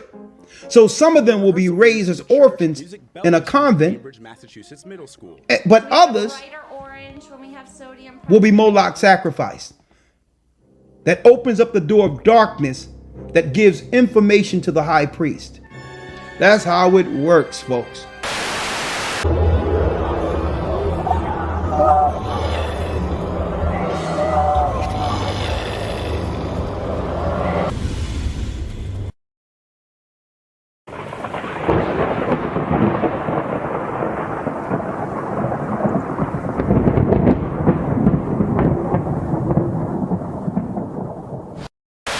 When you think about the White House, it's an epicenter of American political power. It's no surprise at all that the White House is so haunted. The property was a perfect breeding ground for these demons to feed off chaos. Ghost stories at the White House have been happening over 150 years. Presidents have had ghostly experiences. First ladies, military aides, Truman, Carter, and Reagan, the Bushes, even the Obamas. There's some kind of energy that brings something supernatural to that place. This presence began to appear in the White House that they called the Thing. And now we have our first piece of hard evidence. The first documented ghost photo inside the White House. If you are a demonic entity and you want to bring about mischief on a vast scale, what better place to do it than the White House?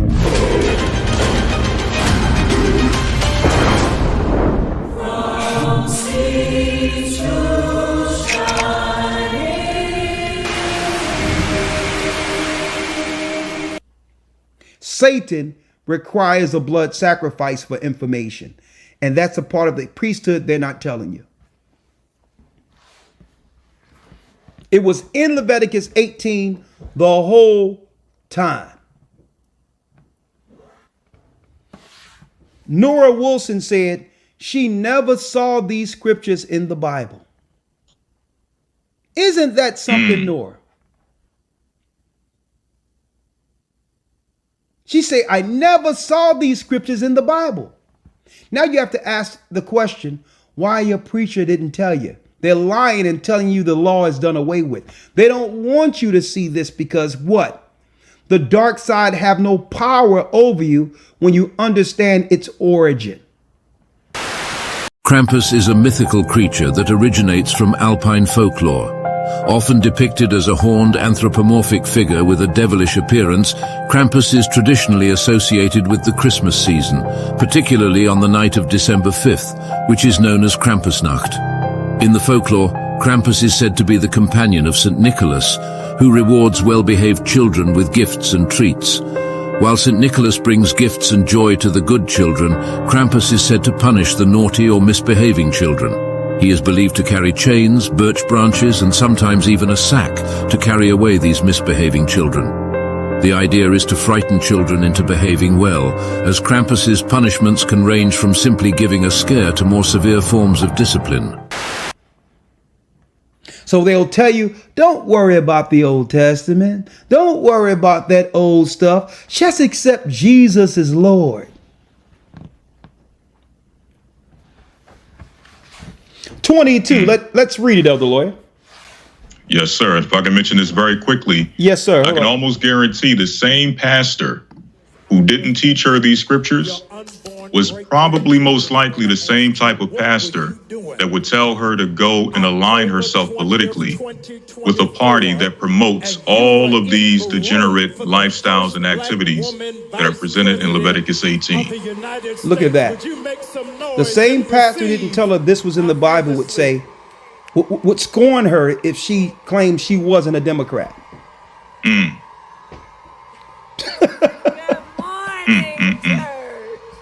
See this?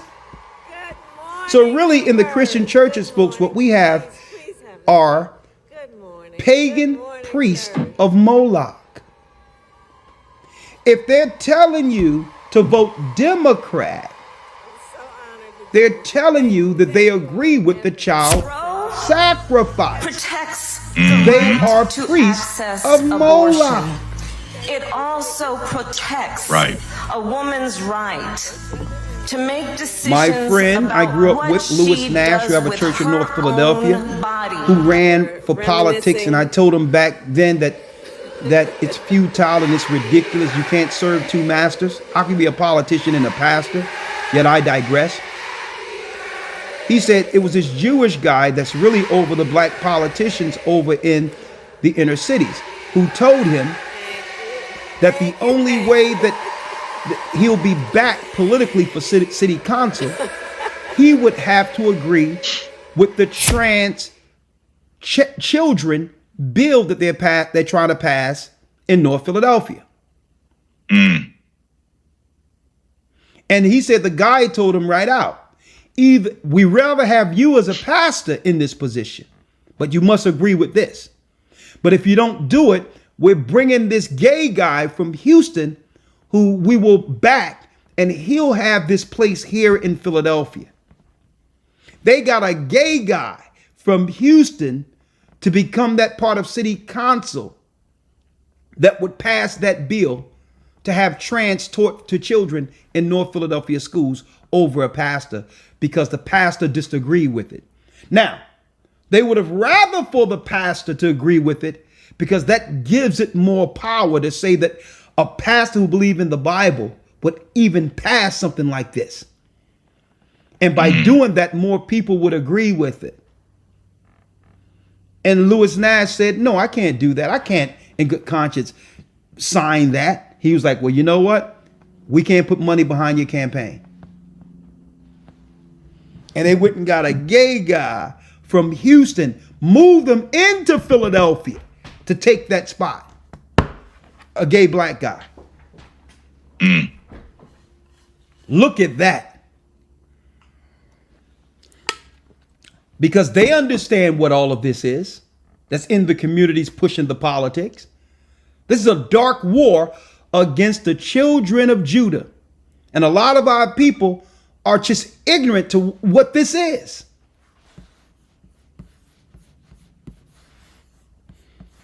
Good point, Elder Lawyer. All right, let's now go into it. Because right after the child sacrifice comes something else.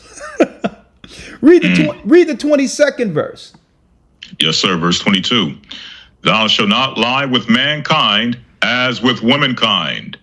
It is abomination. A man, according to the Bible, is not supposed to sleep with another man like God intended for man to deal with women in marriage. Folks, this is outright homosexuality right here. All of this is tied into the sacrifice of Satan, opening up dark doors for demonic possession, for power that comes only from the dark side. So this is not nothing about loving who you want to love and all of this. They're not telling you the spiritual component, the dark spirit component attached to all of this. What do you open up to yourself spiritually?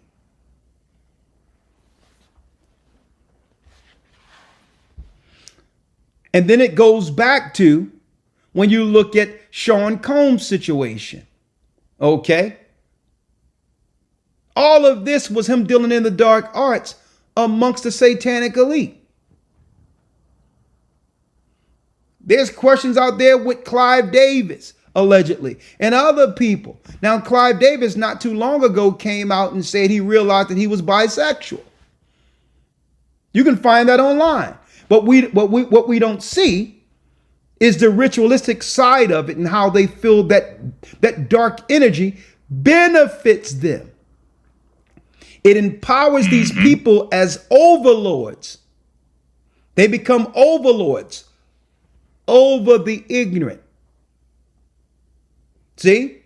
They become powerful over those they're seeking to control. And many people will sell their soul and all of that for that temporal power. But guess what? That power comes with what? An agreement to compromise yourself sexually. All of this is written of in Leviticus 18.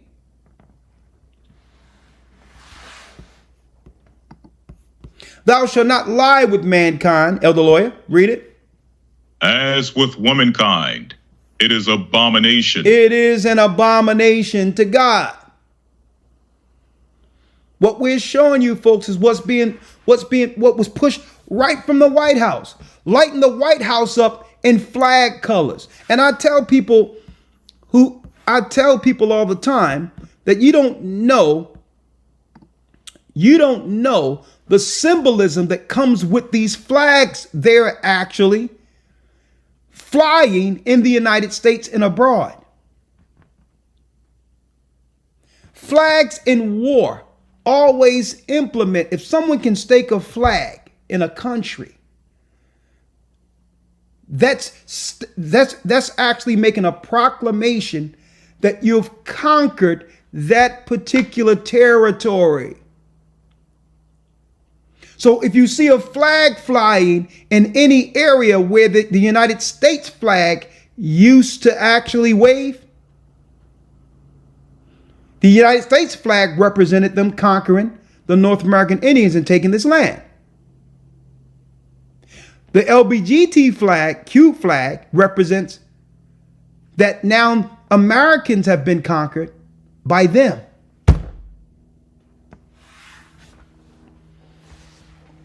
Flags are symbolic. Why do you think they had Kamala over there in Africa resisting her, with Kamala threatening to take away financial aid in Africa if they don't fly the flag?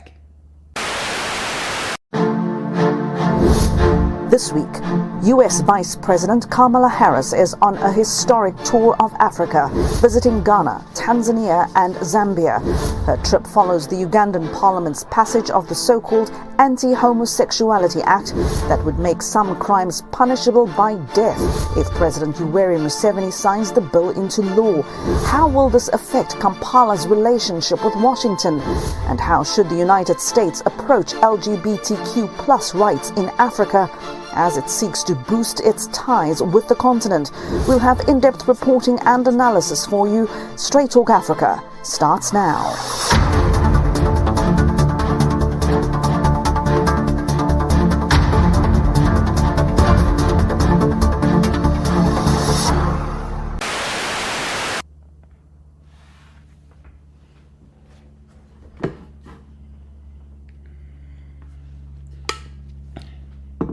It's symbolic. It shows that the people have been conquered.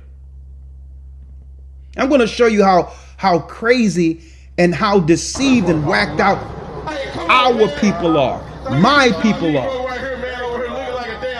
You'll have the whole block up in arms if a white man come from the southern Dixie state and put a Confederate flag and fly it on your block. You would lose your mind.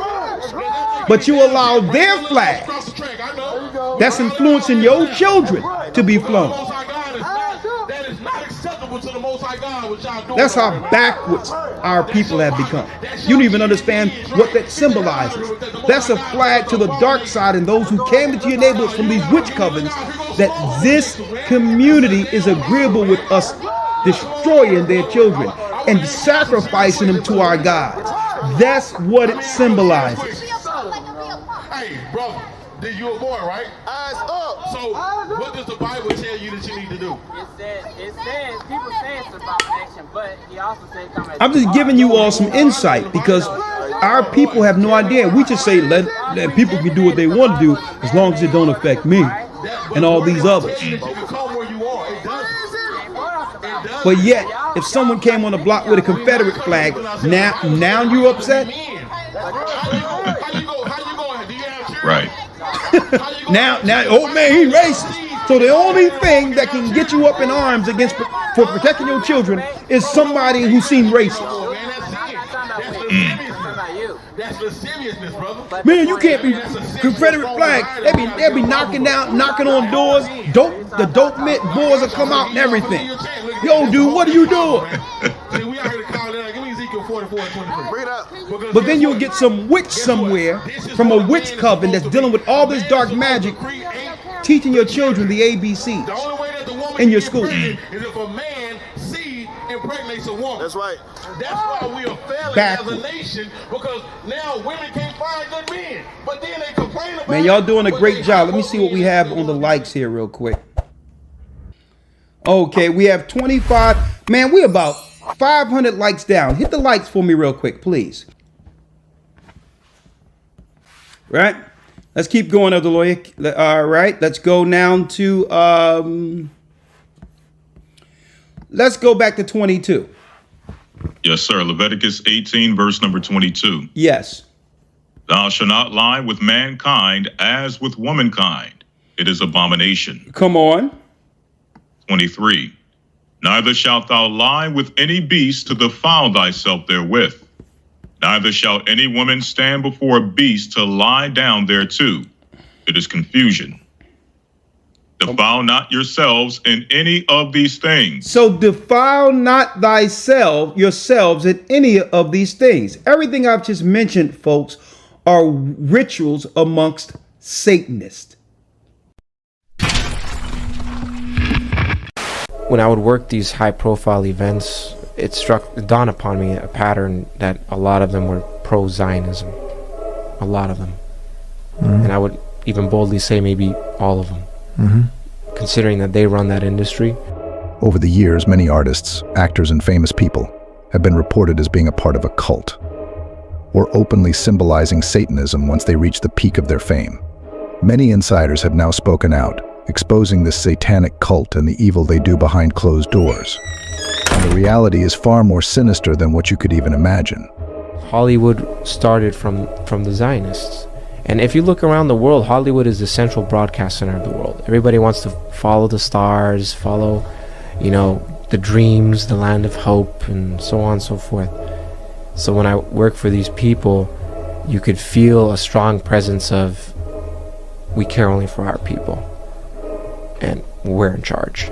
Were these people who are, would you say, following the example of Moses? No. Religious people?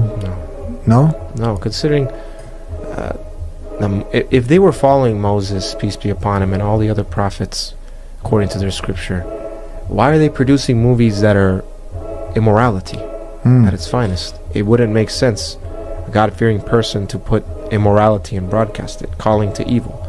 So these people, either they hide under the guise of the religion, using the religion to their means, or they're wolves in sheep's clothing, basically. Mm-hmm. And these people, unfortunately, they shift society gradually. Like if you look at how men and women behaved only 100 years ago, totally different. Versus today. With the way the woman used to dress, where the men used to be. Hollywood shifts the society to follow these, like, you should be like this. This is the normal. This is the norm. This is the norm. Don't be strange. Don't be weird. Be like us. Be like us. Have you sat down and read the actual lyrics of the music? Mm-hmm. It calls to filthy things, dirty name talking. This is the stuff we listen to for enjoyment, unfortunately, today. This is what people listen to. It's a message, essentially. And whether or not music takes that effect to you, where you start acting like that, you behave like that, it's kind of like, in a sense, programming you. In order to become rich and famous in the eyes of the mainstream media, you must sell your soul to the devil and obey him and his minions. Although these famous people may appear to live extravagant lives and have millions of dollars, they are in reality the most depressed people on this earth. That is because they sold their true eternal life. for this temporary worldly life. Okay. Think about this, folks. Hey, under the Satanist Bible, they made a manifesto. And don't you know, under their Bible, the Satanist Bible, it's telling you thou shalt do everything God said don't do in the same chapter. It's the flip reverse in the Satanist book, manifesto. So all of these rituals are directly to Satan. All of these big deviants is all catching hell in 2024. It's up for all of them. It don't matter if you Diddy or whoever you is, TG Jakes, any of them. All lies will be exposed. That's all. And anyone who takes that the wrong way know why they take it the wrong way. The freak-offs that Diddy hosts have become central to conspiracy theories about his involvement in occult rituals. Let me tell you why. These events, as described as sexually charged, secretive gatherings, are modern-day occult ceremonies where participants engage in ritualistic acts to gain power and favor from dark forces. Have you ever heard the term, "they sold their soul to the devil"? It's quite a popular phrase in Hollywood among actors and musicians. Oftentimes, a random person will gain instant overnight fame and achieve instant luxuries and wealth. People sold their souls to Diddy. And then they're mad now because the hazing process was a little bit rougher than they thought. These conspiracy theories claim that these freak-offs are not just hedonistic parties, but ritualistic gatherings where symbolic acts are performed to invoke Baphomet and secure continued success. And so I knew that in the ritual of Baphomet, that to show allegiance to him, you had to kiss his ass ring. Cat Williams, the outspoken comedian and actor, has long been a figure known for his controversial takes on the entertainment industry, especially regarding the secretive, powerful elites who he claims control Hollywood. Over the years, Williams has garnered attention for his bold accusations, suggesting that many high-profile figures in Hollywood are engaged in occult practices and satanic rituals to maintain their power and influence. His critiques, which often delve into conspiracy territory, have sparked widespread discussions and fueled ongoing rumors about the dark underbelly of the entertainment industry. Recently, Williams has been particularly vocal about 2024 being a year of exposure for these Hollywood elites, claiming that their alleged involvement in satanic rituals and corrupt practices will finally be brought to light. So I knew that both of those things would become popular. Calling people the goat would be normalized over the sheep being always the most popular reference. This theory ties into a broader narrative that suggests that powerful individuals in the entertainment world are part of secret societies, such as the Illuminati, where occult rituals, including the invocation of Baphomet, are supposedly carried out in exchange for continued fame and fortune. According to Williams, the truth about these elites and their alleged dark practices is on the verge of being exposed, and he believes that 2024 is a crucial turning point for this reckoning. All of these big deviants is all catching hell in 2024. It's up for all of them. It don't matter if you Diddy or whoever you is. Conspiracy theorists argue that the extreme nature of these freak-offs, combined with their secrecy, aligns with the traditional structure of occult rituals. In many ancient and modern occult practices, rituals involving sexual energy, secrecy, and symbolic offerings are believed to be powerful ways of channeling dark forces and invoking supernatural entities like Baphomet. In this context, Diddy's freak-offs are seen not just as expressions of wealth and excess, but as essential components of a larger ritual framework designed to maintain his influence and power in the entertainment industry. These theories are further fueled by claims from individuals who have attended Diddy's private gatherings. Some have described the events as wild and out of control. Diddy party stories, they're our favorite genre of anecdote if you have one, yeah. Wow, okay, I've got a lot I can't tell. So, I can't tell that one either. With a level of debauchery and excess that goes beyond typical celebrity parties. For conspiracy theorists, these descriptions align perfectly with the idea that these parties are actually rituals where attendees participate in symbolic acts of worship to dark forces. But however, it is said that the really dark stuff takes place in the rumored tunnels below Diddy's mansion. It's as if, and they did this, they opened up what God said don't do and wrote a satanic Bible promoting the very reverse.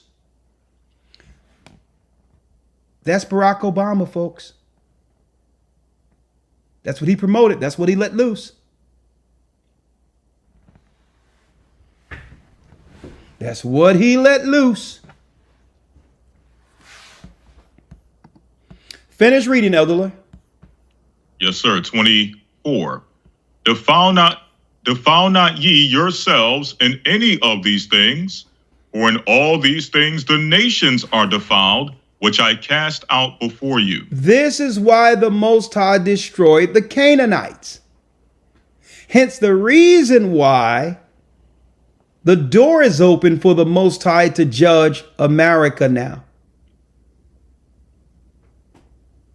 I thank the Most High. Viewing the sentiments of the outcome of this election, I thank the Most High that our people, that they're not talking about, this is what influenced this election, that our people, a large number, didn't vote at all. Now, the infighting between the Democrats and the Republicans, Bennett, we are not in it. We are not in that fight. But I'm going to tell you, the Democrats, they will do anything not to cede power. And this infighting is the end of America. Many things they're going to try to do from now to January, before the inauguration. Not supposed to stare at it directly, but I can't help it. If I touch it, will it heal my baldness? The Simpsons are well known for predicting world events, sometimes with multiple predictions layered into a single moment. Today on Screen Rant, we're taking a look at a few of those predictions that came true or were wildly close in 2024. Longtime Simpsons writer and former showrunner Al Jean took to X back in July to say that he was proud to be a part of one prediction: Kamala Harris is the potential president of the United States. This one got hyper specific thanks to Jean's choice of image comparison. Harris in a purple suit jacket and pearls that make for an eerie match to President Lisa Simpson's more Hillary Clinton-inspired look in the season 11 episode Bart to the Future, which aired in 2000. In that episode, Bart is shown the future, where he is a hopeless stoner and his sister has risen to the highest office in the land. The Harris picture Jean referred to was from the inauguration of President Joe Biden in 2021, meaning that this works as a 2-for-1 prediction, first making our heads turn during that historic event. Part of us has to wonder, though, how much of this was self-made?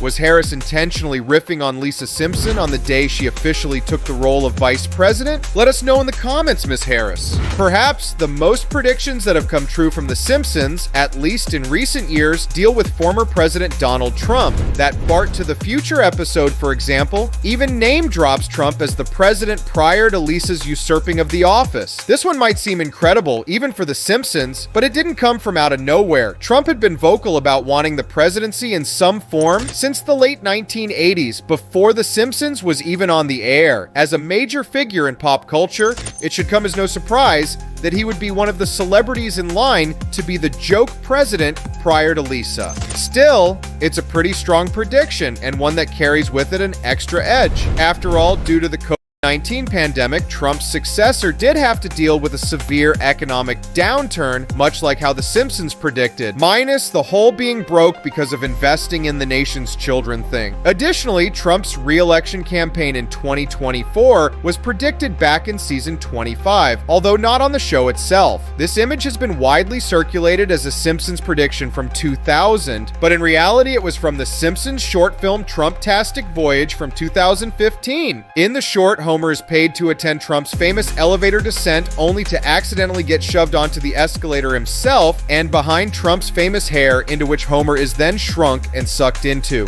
A la The Fantastic Voyage. Within the hairscape, Homer passes a bunch of references, including Anger from Inside Out and The Apes from 2001, A Space Odyssey. Amongst all this is a sign for Trump 2012, which then cycles all the way through 2028. If The Simpsons' accuracy is any indication, it looks like we're far from through with Donald Trump's presidential attempts. In tonight's Fact or Fiction, we are looking into yet another claim about The Simpsons predicting a big news event. The story this time is that the iconic TV show eerily predicted the outbreak of the coronavirus. For over 30 years, The Simpsons has been more than just a hilarious cartoon.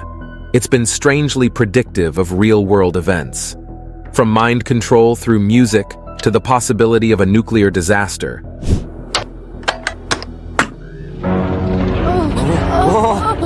No, this can't be happening!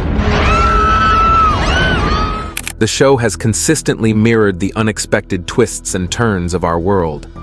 Now with 2025 fast approaching, what else has The Simpsons predicted? Wake up, everybody! It's World War III! What crazy Simpsons scenarios could come true in 2025? In this video, we will look into Simpsons predictions for 2025. AI robots. The Simpsons are kind of spooky when it comes to predicting the future, especially with technology.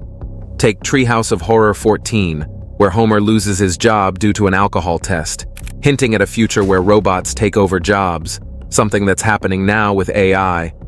By 2025, robots could be doing a lot more than just assisting. They could be taking over entire roles. What do you think your greatest skills are?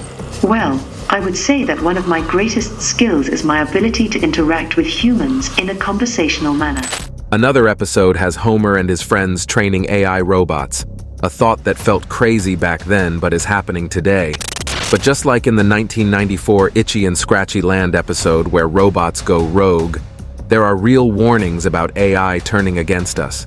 I look at their hands, which have turned into buzzsaws. And With AI advancing so fast, we might be in for some big changes by 2025. What other Simpsons predictions should we look out for in 2025? Black hole. India's recent space launch might help us reveal new secrets about black holes, but a 2013 Simpsons episode, Treehouse of Horror 23, had something even scarier in mind. In this spooky tale, a small black hole appears in Springfield and starts pulling in objects. As it grows larger, it devours more and more, eventually consuming all of Springfield. But instead of destroying everything, the black hole transports the people and objects to another dimension, where extraterrestrial beings greet them as visitors from another realm. It's a wild idea that raises the question, could black holes really be gateways to other worlds?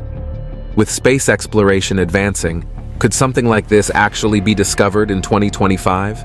In The Simpsons, a zombie apocalypse sparked by a food-related crisis becomes a hilariously chilling prediction. In the Treehouse of Horror XX episode, a burger called Burger Square, made from cannibalistic cows, turns out to be a deadly creation. The first person to take a bite, Kent Brockman, quickly transforms into a zombie-like creature called a muncher. The virus spreads fast, turning Springfield into a zombie-infested chaos, leaving only the Simpson family to survive. Bart is mysteriously immune, and the family races to find safety amid the madness. While this wild scenario is full of laughs, it also paints a picture of how a foodborne disaster could spiral out of control. While a zombie outbreak may seem far-fetched, the idea of a food-related pathogen causing mass panic feels a bit too real. Nuclear Armageddon. The Simpsons has once again made a spine-tingling prediction about nuclear Armageddon, and fans can't help but be on edge. In one episode, Homer is the only survivor of a nuclear disaster, and this is a very unsettling thought that feels a little too close for comfort. Another plotline sees a secret organization setting off a nuclear explosion. What's even creepier? The world today is seeing rising nuclear tensions, especially with military threats in the air, like those from Russia. The Simpsons even predicts disruptions like solar flares or nuclear plant meltdowns that could bring chaos. And scientists today are warning about real threats, like cyber attacks on nuclear plants or solar storms messing with our tech. Is it really happening? Only time will tell. I'm gonna tell you this right now. Keep your eye on this, because why? Folks, all of this is because our people are waking up. Let me make it clear. I don't make this clear for you, brothers and sisters, so y'all can see it from the perspective we're conveying it. So not to come up with your own perceptions of what we're talking about. We know the Democrats and the Republicans work together against us. We know that immigration was let in and that Republicans can actually benefit from it using the cheap labor and at the same time slighting us too. Migrants seeking a new beginning. We know that. We understand this. Mostly from Venezuela, men, women, and children. Okay, we understand that both sides benefit from everything they're doing. But the whole thing is, when it comes to finances and the control of the Treasury, that's where the battle is amongst them. Trump's 2024 presidential bid. The accuracy of The Simpsons' predictions has always brought the questions as to how exactly the show gets it right. Perhaps the writers and producers of The Simpsons are making use of dark magic. Season 11 contained an episode titled Barth to the Future, which aired on March 19th in the year 2000.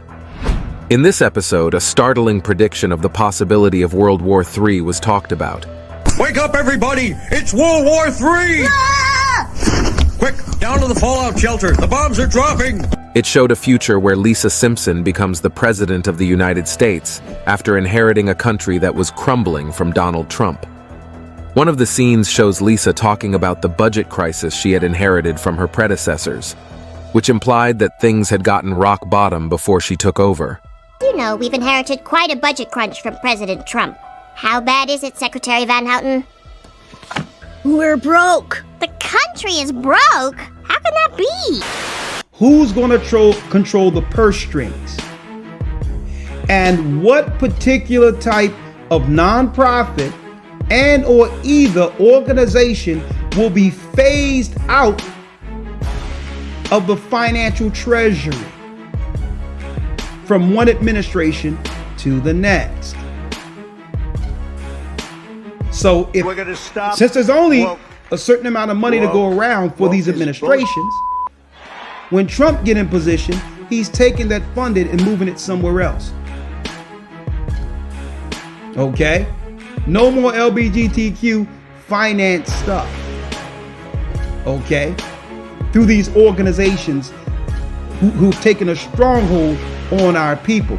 Now you think they're gonna just allow him to siphon money out of them like this? And then they say, well, hold up. He's talking about destroying the Department of Education. No, he's talking about giving our children vouchers to go to school where the rich kids can go to school too, to get a better education, and taking the funding out of these crazed schools, funding these satanic liberals that are trying to change our children. They call that destroying education. They don't care about that. They care about the money to their nonprofit organizations that's given them to destroy our people.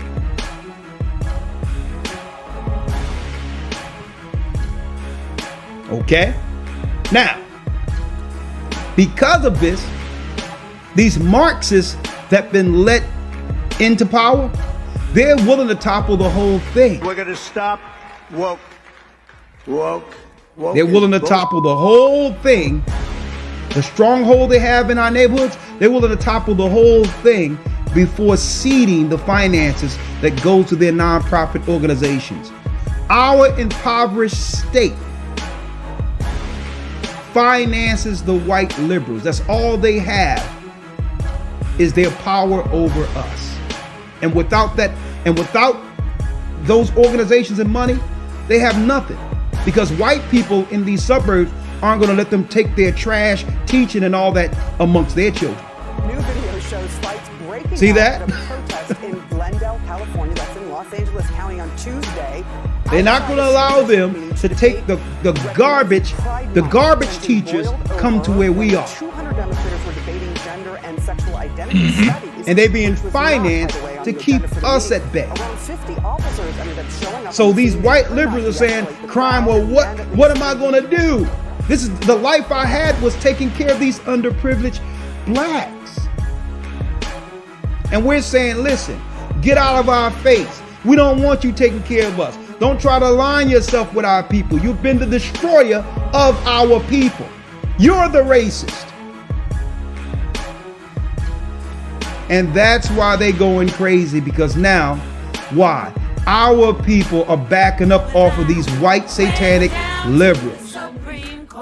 We don't agree with you coming in promoting and teaching our young girls at an impressionable age it's okay to get rid of their children.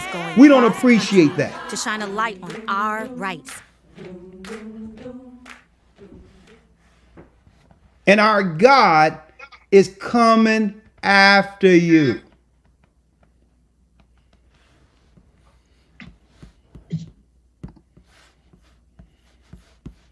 Let's go back. Leviticus 18 and 26. Let's read it. Yes, sir. Ye shall therefore keep my statutes and my judgments, and shall not commit any of these abominations, neither any of your own nation, nor any stranger that sojourneth among you. Read. For all these abominations have the men of the land done, which were before you, and the land is defiled. The land is defiled. Everything God mentions in Leviticus 18, defiles a nation. It defiles a nation. They've aligned our people with a bunch of nut jobs who are against family, who want the right to get rid of children, who empowers women over men, leaving our women unprotected.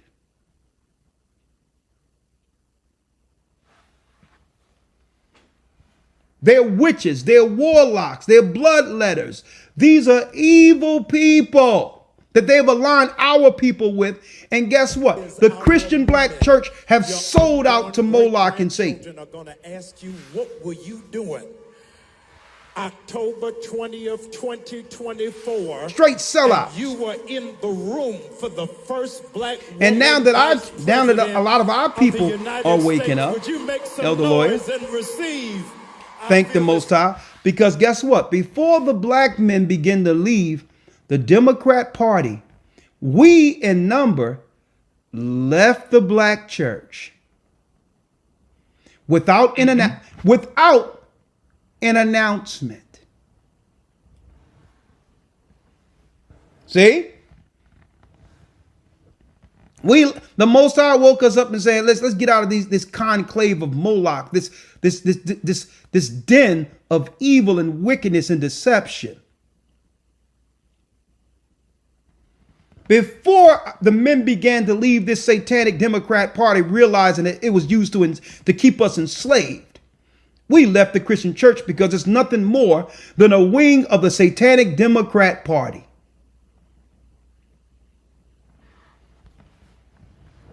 And because we left, and we're being empowered, we're being empowered by our God now. They say, okay, we don't care. They started letting in the Hindus. They started letting in the Muslims intentionally as a form of spiritual warfare to prove they never believed in this Bible of Christ in the first place. They intentionally, synagogue of Satan and all that, begin to go into other countries who they know are against those who believe in God, against the Bible, and gave them what? Full citizenship in the United States to oppose the people who believe in God. And I'm going to tell you, this is a direct result, a direct response to black men standing up and leaving the church. They can't control us through that anymore. So now they bringing in the outside strangers to come against our people in the neighborhoods.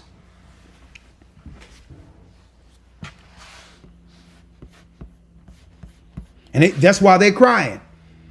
White liberals are, oh my God, I'm crying. Then you see these white men, these white liberals talking about, yeah, hey, Trump is racist. And I'm looking at them like, listen, brother, I don't need you standing for me. I decide when racism is being exercised against me. Not you. Mm-hmm. These white liberals believe that we're their pets, that we need them standing and get the Hades out of our way. We can protect ourselves. We don't need your sympathy. We don't need nothing from you. They telling us, hey man, Trump, man, he's racist. I'm like, man, get out of my face. I determine what racist is. Racist is people like you in the neighborhood teaching us to kill ourselves through abortion, which is against my God. Guess what? I would rather deal with the racist who's not hiding his racism than deal with you. Okay? Understand that. At least Moses understood where he totally understood where he stood with Pharaoh. He loved Pharaoh. Pharaoh loved him. See? But there was no misconception. Pharaoh was for his people. See? And that's what our people getting twisted. We befriend ourselves with these deceivers who claim to come in as if they're for our benefit.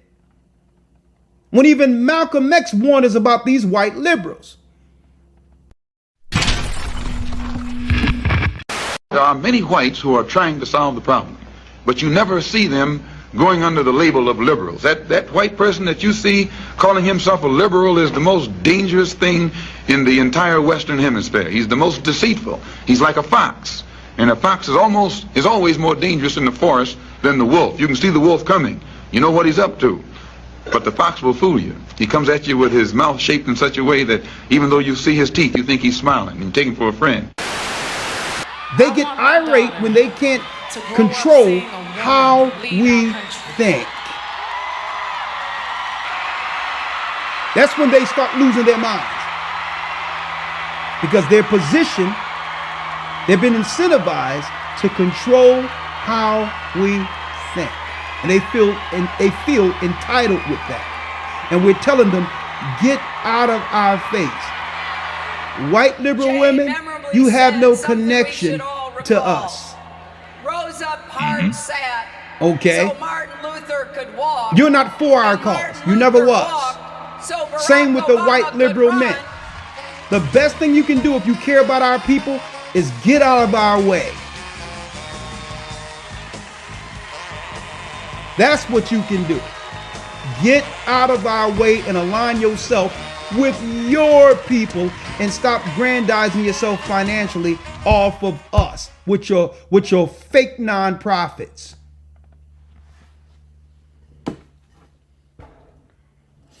Uh-huh.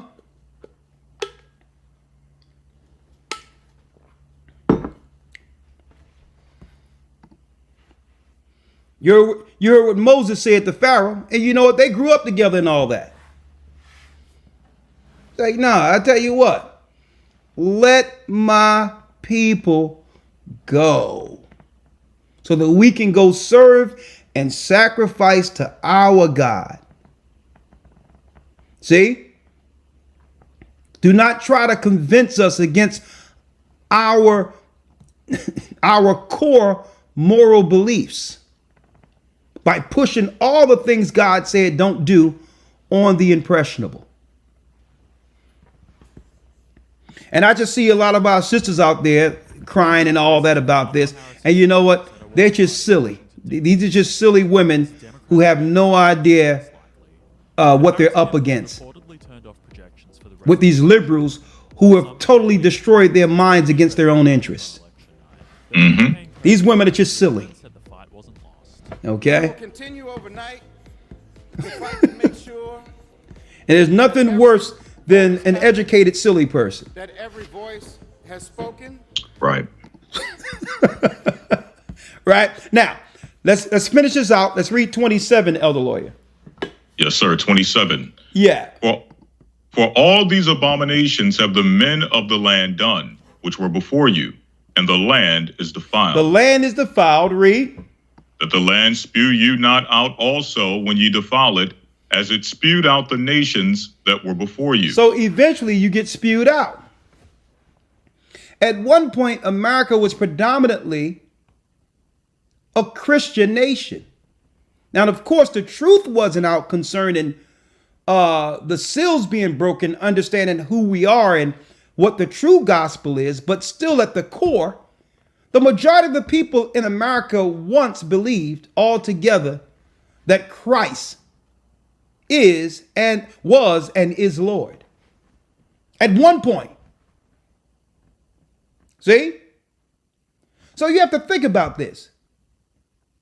Why would they incentivize bringing Hindus in by the millions? Muslims in by the millions? Those who believe in Christ within America have been conquered. Don't forget, even Barack Obama came in and his true name was what? Barack Hussein Obama. He only had to cosplay as a Christian. Hey, I'll sing one of their Negro spirituals, and yeah. I have these Negroes eating out of my hand. Amazing Grace. Amazing Grace. I have these simple Negroes eating out of my hands if I just stand in their pulpit and sing one of their Negro spirituals, because they're that naive. And he wasn't raised no Christian. He was the Trojan horse that brought in all of Satan's ideologies and normalized it to destroy the awakening, to destroy the people who believed in God, the children of Judah. 29, let's read it. Yes, sir. For whosoever shall commit any of these abominations, Hold up now. Because someone says, well, I thought his name was Barry Soetoro. Yes, it was. His original name was Barack Hussein Obama. But his mama, allegedly, with ties to the CIA, the white woman, allegedly, married an Asian guy by the name of Soetoro. See? And that's when his mother changed his name. Okay? He was really raised under Muslim values. And on top of that, Asian ideology while he was in Asia, Indonesia. He was raised under these alternative Eastern religions.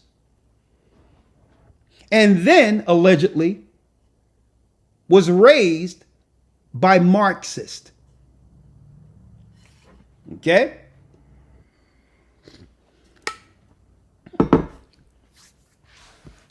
Had nothing to do with, he didn't grow up in North Philly, I'll tell you that.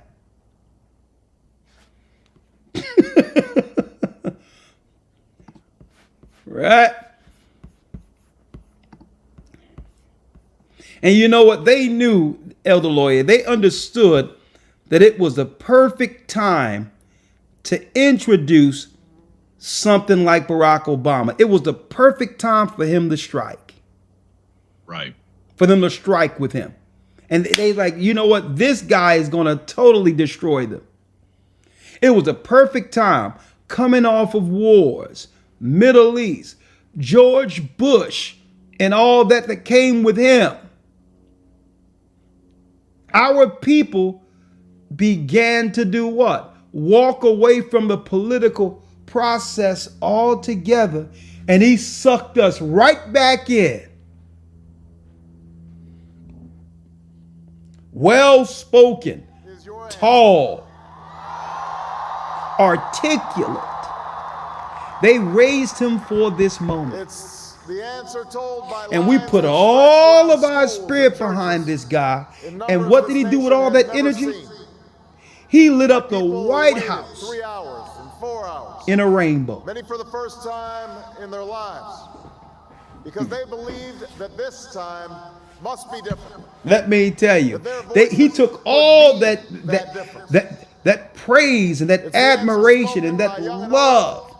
Rich and poor, and our people, man, for a moment, felt some pride through symbolism.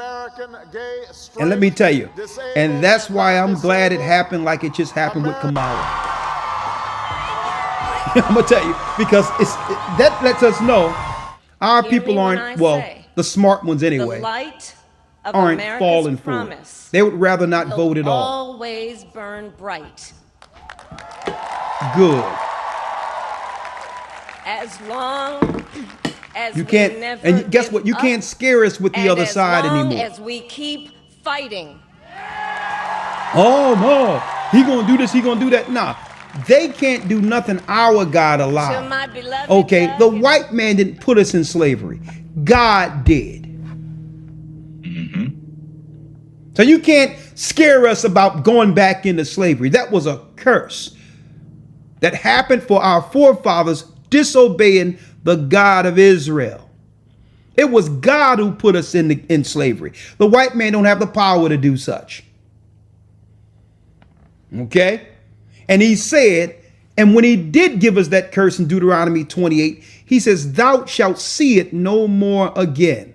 Which means when you go into this slavery of biblical proportion, that will be your last servitude on earth before freedom.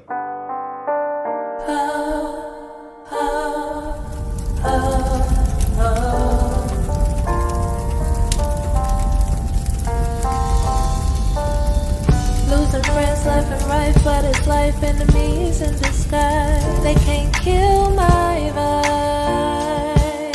No, I won't let them. Rumors of many wars, morality is on the floor, souls are piss poor, but I'm just fine. Yes, my God's greater. I can see you coming from a mile away. He says, you're going into Egypt, which means bondage, by the means of ships, and thou shalt see it no more again. We're not going into slavery again. So you can't scare us with that crap. Oh, he gonna put us back under Jim Crow and slavery. No, they can't. It isn't in the prophecy, because the white man didn't enslave us. God did. He took our power and courage.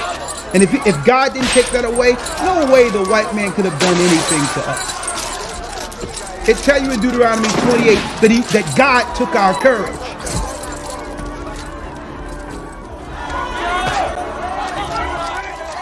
Okay, let me tell you, folks, sometimes I travel into where I live and where I used to live in North Philadelphia and all that. I don't see no white guy walking down. I've seen white girls jogging and all that near Temple and all that when I used to go down there. But I don't see no white guy walking down the block that I used to live on without a concealed carry.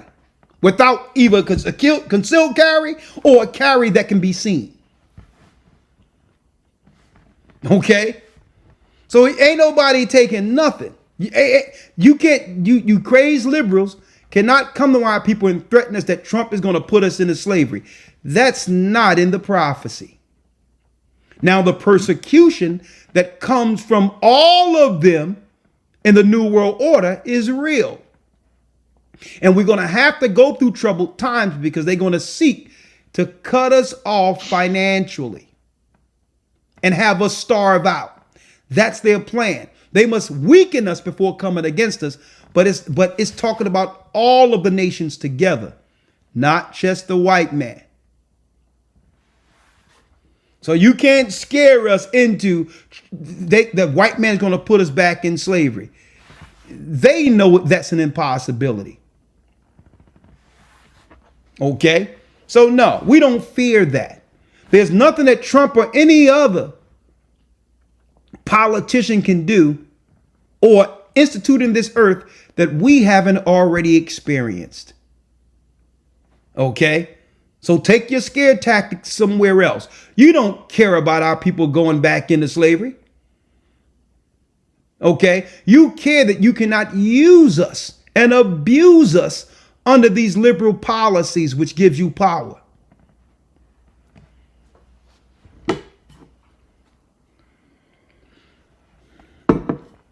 So no, I'm gonna tell y'all, brothers and sisters, we have to stop going into this victim mentality and giving white people the credit for what God did.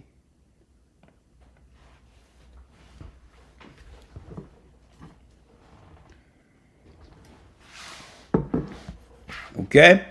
The white man didn't put nobody in slavery. He benefited from the curse. That's what he did. The curse is that we would lose our homeland and go into captivity. That was the curse. See? And he took our, and through that, it says he's going to take our courage. That means in areas we wouldn't normally fear, we would automatically become afraid as men. And to prove that happened, Elder Lawyer just came from Africa. Africa, Israelites are the majority in Africa. In number, there's no way with them being the majority should they have gotten colonized. Right? Because their numbers outnumber Esau.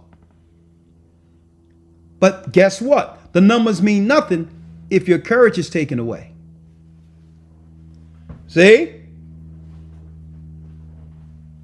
If the Most High didn't take that courage from Judah in the spirit, there's no way the white man could colonize Africa because they're grossly outnumbered.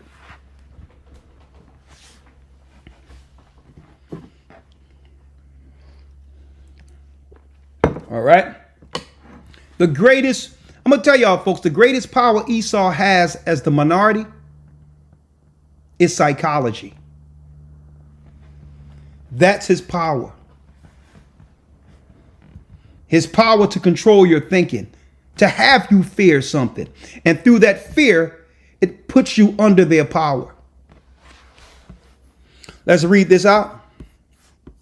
Yes, sir. Verse number 29. Verse number 29.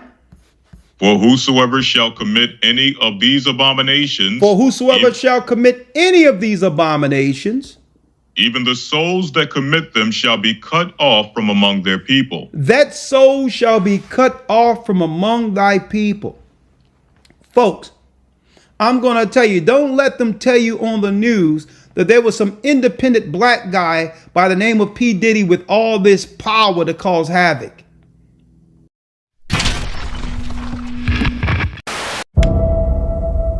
I've been quiet for 18 years. I am absolutely nervous sharing what I've seen. I can no longer just remain silent.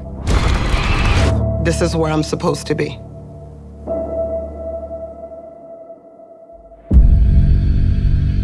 Sean Diddy Combs facing a slew of allegations. The biggest question for me was, has this happened before? It is hard to overstate how important the Puff sound was to the 90s. The thing about hip-hop, it's not just a music, it's a lifestyle. But then there was the other side. They did not realize the extent of the darkness. Eventually, he's going to be shown to be innocent and will fight every day. There just seems so much more to the story. The truth will always find its way, even in the dark. She has knots on her head. It was horrific. He said, sometimes you just gotta let these hoes know who the boss is. I see them both holding guns. I'm fighting for my life. He said, I'm Puff Daddy. I'll eat your face off. I always believed that I was the only victim. Why did I put this on myself? It's a lot of people like Puffy in this music business. Exposing Puffy means exposing them.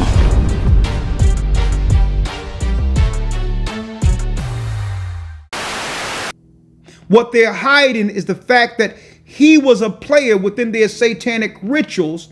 And in order for him to keep that power, he had to do everything God said don't do in Leviticus 18.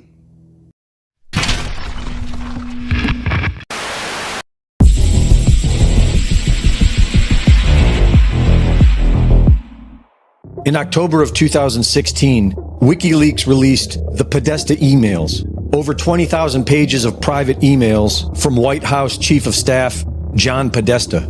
This is the best example of an October surprise in our lifetimes. The Podesta emails opened the minds of millions to the fact that torturing children is a sort of sacrament to the vile creatures in control of our government. This 2016 October surprise became known as Pizzagate, and it was a deciding factor in many people voting against Hillary Clinton. Just as the Sean Combs child rape stories are dominating the public discourse, Hillary Clinton predicts an October surprise that will smear Kamala Harris, comparing it to Pizzagate. What is something you see happening in the near future that we should be taking more seriously? I anticipate that, something will happen in October, as it always does. I anticipate there will be a full court press in October. The digital airwaves will be filled. And why does that matter? Because the press that is pro-Trump anyway, oftentimes stories are put on digitally that then are picked up by, let's say, at Fox and others.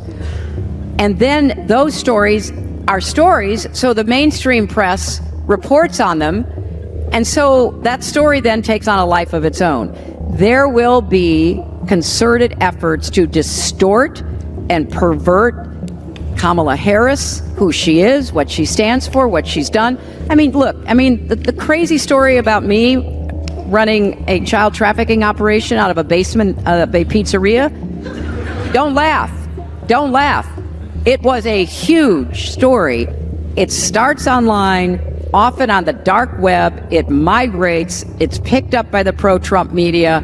It's then reported on by everybody else, which makes sure it has about 100% coverage. And people believe it. So I don't know what it's going to be, but it will be something, and we'll have to work very, very hard to make sure that it is exposed as the lie that it is. It sounds like she is referring to the Sean Combs case, where hundreds of victims have already come forward, including dozens who were children at the time, and revealed that drugging and raping people in front of a crowd of famous people was a ritual event of the P. Diddy party. Typically, the victim is lured into a situation where he or she is given a drink. Typically, that drink, reported by these victims, is apparently laced with something. Once that drink takes effect, the perpetrators perform all kinds of sexual acts on the victims, many times passing him or her around as other people watch and enjoy the show, and then leave the victim ashamed, confused, injured, and wondering what happened. The day will come when we will name names other than Sean Combs, and there's a lot of names. Anyone, of course, who engaged in the assault or exploitation, anyone who participated in such in any way, anyone who encouraged or facilitated this conduct, anyone who was in the room and watched it happen but made no effort to stop it, any venue or venue owner who was aware of what was going on but failed to stop it, Any individual or entity who knew about the conduct and benefited from it, but did nothing to report it or stop it, and any individual or entity who covered it up or helped cover it up. I would expect there are many people out there right now who are desperately searching their memories as they delete their texts and data.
That's what it means to sell your soul to the devil. To exercise your power with the dark side. And they try to downplay it by making it seem like a one-off. Oh yeah, he was in some freak-offs and all this other stuff. Let me tell you, the rituals you see that God say don't do in Leviticus 18 is what happened with P. Diddy. It's part of the religious cabal of Hollywood. And it's all encompassed within politics, entertainment, all of this. Don't let them try to claim to you, tell you that it was one black man with all this power to cause havoc without fear of repercussion. You can't do these things unless you're protected by the very top.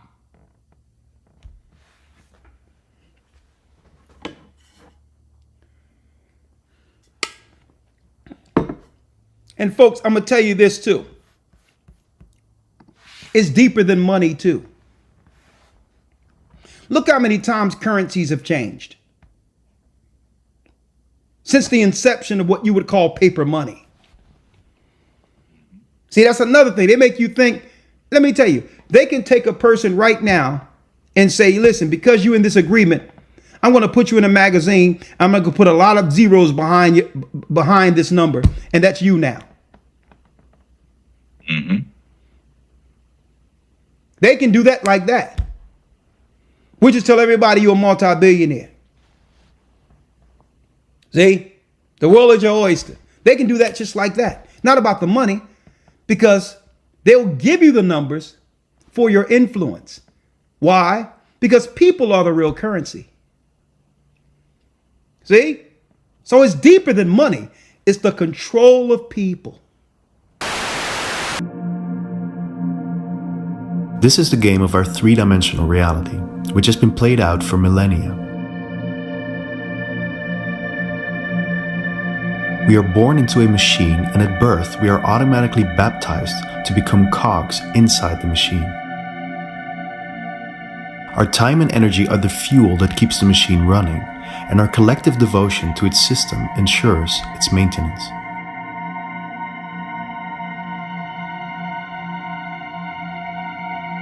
Quite literally, our birth certificate, which our parents were forced to register within a few days after we were born, in fact serves as a bond.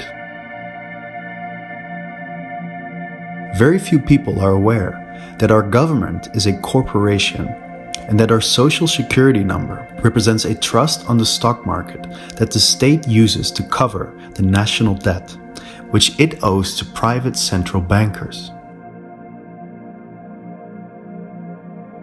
In fact, the entire system in which we live is perpetuated by a debt-based monetary system, which enables a handful of people to create money out of thin air and lend it out to governments, businesses, and citizens who are forced to pay back those loans plus interest. From the point of view of these bankers and the rest of the elitists that are pulling the strings behind the scenes, we are not free. We have never been free. And as far as they're concerned, we will never be free.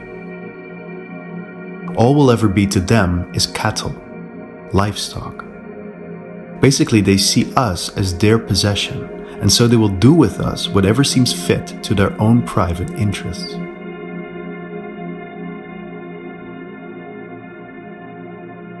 They make sure that from an early age we are being programmed to believe that there is no alternative but the machine in which we've been inserted from birth. The machine is the only possible reality, and our compliance to its rules and regulations and our investment in its industries and markets ensure our chances of survival.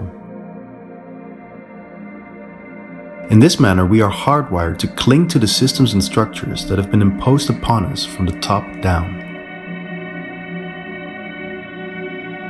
They have been carefully programming our minds through their media and entertainment, their education, their political, monetary, and legal systems, their science and religions, and countless other tools of propaganda.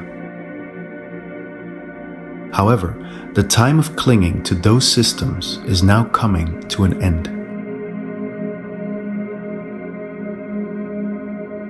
The machine has derailed. All of its dark and hidden secrets are now becoming exposed.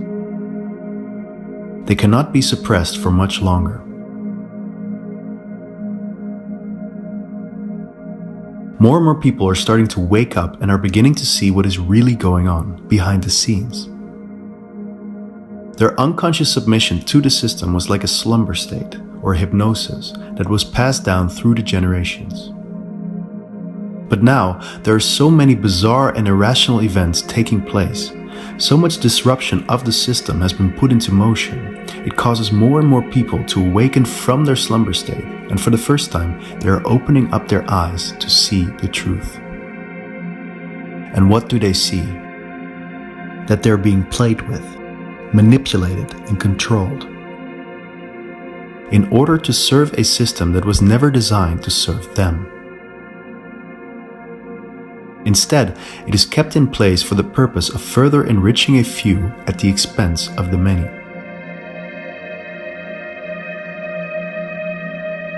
The relatively small group of elitists at the top of the pyramid is so far removed from society, they haven't a clue or have lost sense of what it actually means to really be human. And that is the crux. The human being who is still in touch with his soul is confronted with the motives of those who have lost the connection to their soul entirely, yet have gained tremendous socio-political power despite of it. And that is how the nature of the machine is being revealed. For the machine has in reality never served us human beings to begin with. It has only served itself. It has never nurtured the soul, only the ego. It has never operated out of love, only out of fear. And its devoted architects and stewards are really not serving our best interests.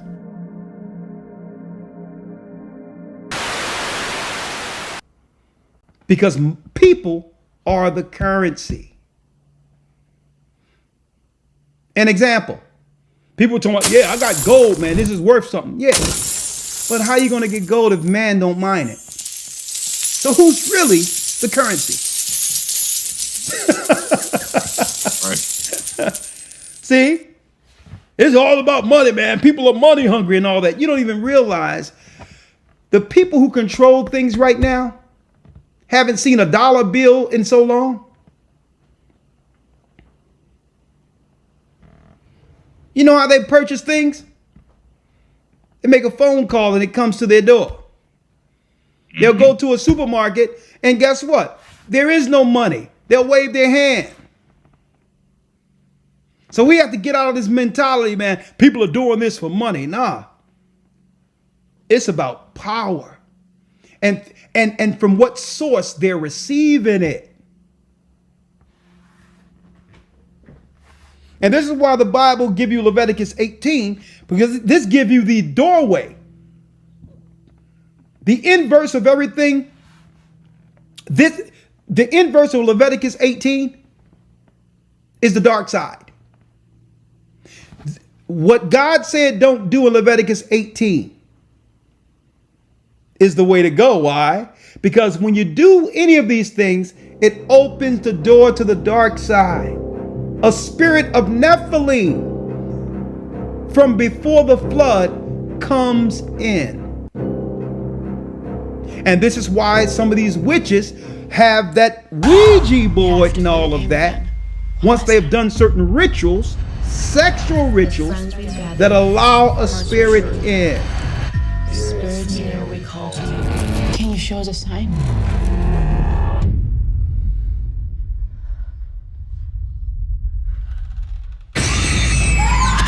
Did you kill Debbie? We're done. We're not playing anymore.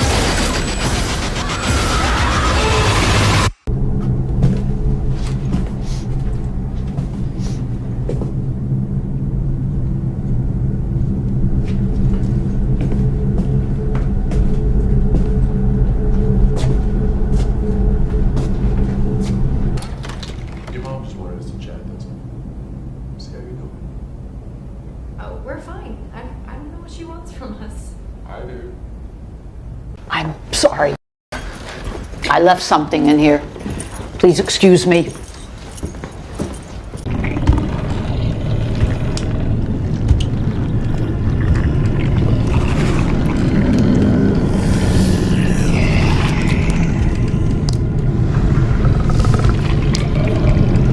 I'm Amalia. Sister, remember the one that kept smoking in the bathroom? Sister, Yes, Amalia, yes. are you okay? David, could I see you for a second? No. Yes. I hope you're not holding my smoking against me, sister. I don't smoke anymore. No, Amalia. It's just a spiritual matter. We'll be right back. There's a demon in there. What does that mean? It means there's a demon in there between them. It has its hands on their shoulders. I didn't see anything. Because you're not as good. And once it's in, then they get that board and begin to communicate with that ancient spirit called Nephilim, a demon. And that Nephilim will give them insight, information, understanding. But as soon as those things are achieved and they actually get some wealth or something, guess what? That same spirit bring other spirits and say, well, okay, you made it through step one. Now, if you want to get this, I'm going to show you what's required. And that's where blood sacrifice comes in. That's where sacrificing people that they love comes in. And this spirit, the Nephilim, the giant Nephilim, that spirit is insatiable.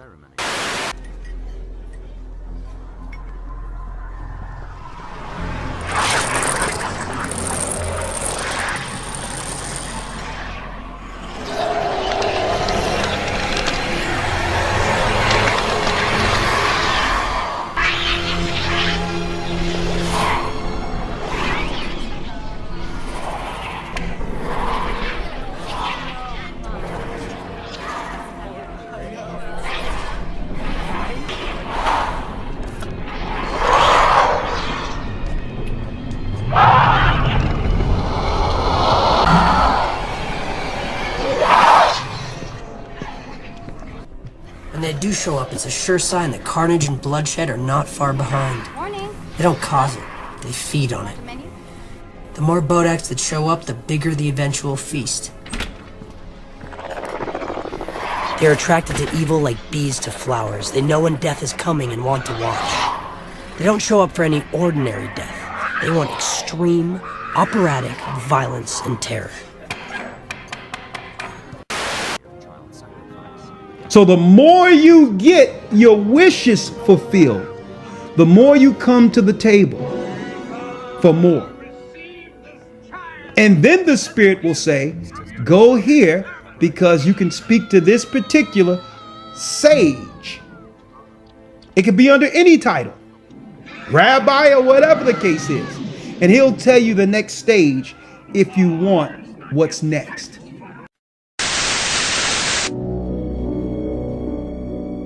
If we are talking about the worst things that I have experienced, I just told you about things that made the freezer glitch. My conscience started to show itself. Let's put it this way. I was training to become a psychopath and I failed. I did not complete the training and didn't become a psychopath. My conscience came back, and the most difficult part for me was, because I had such a great status there, I was a success. I was trusted with the people playing at this level.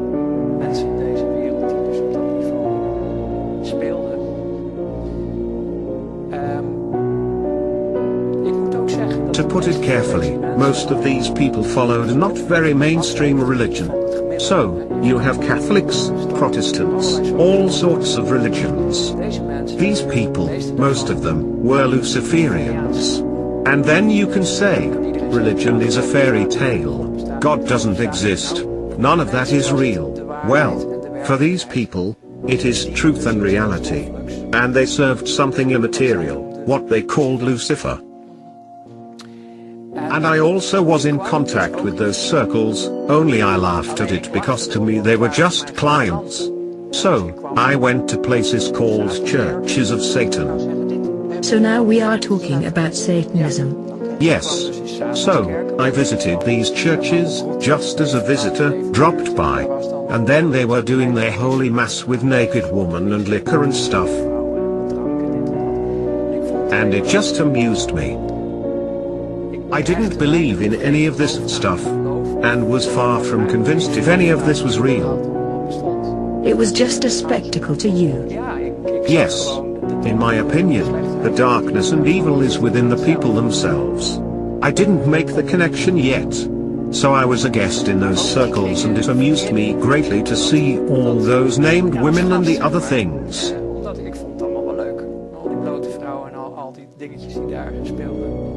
It was the good life.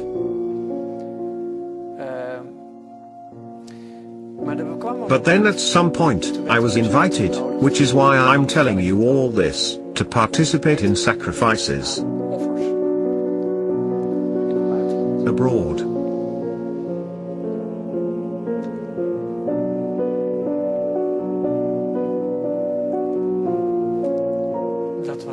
That was the breaking point. Children. You were asked to do that? Yes. And I couldn't do that. Would you like to stop for a moment, by the way? No. And then I started to slowly break down.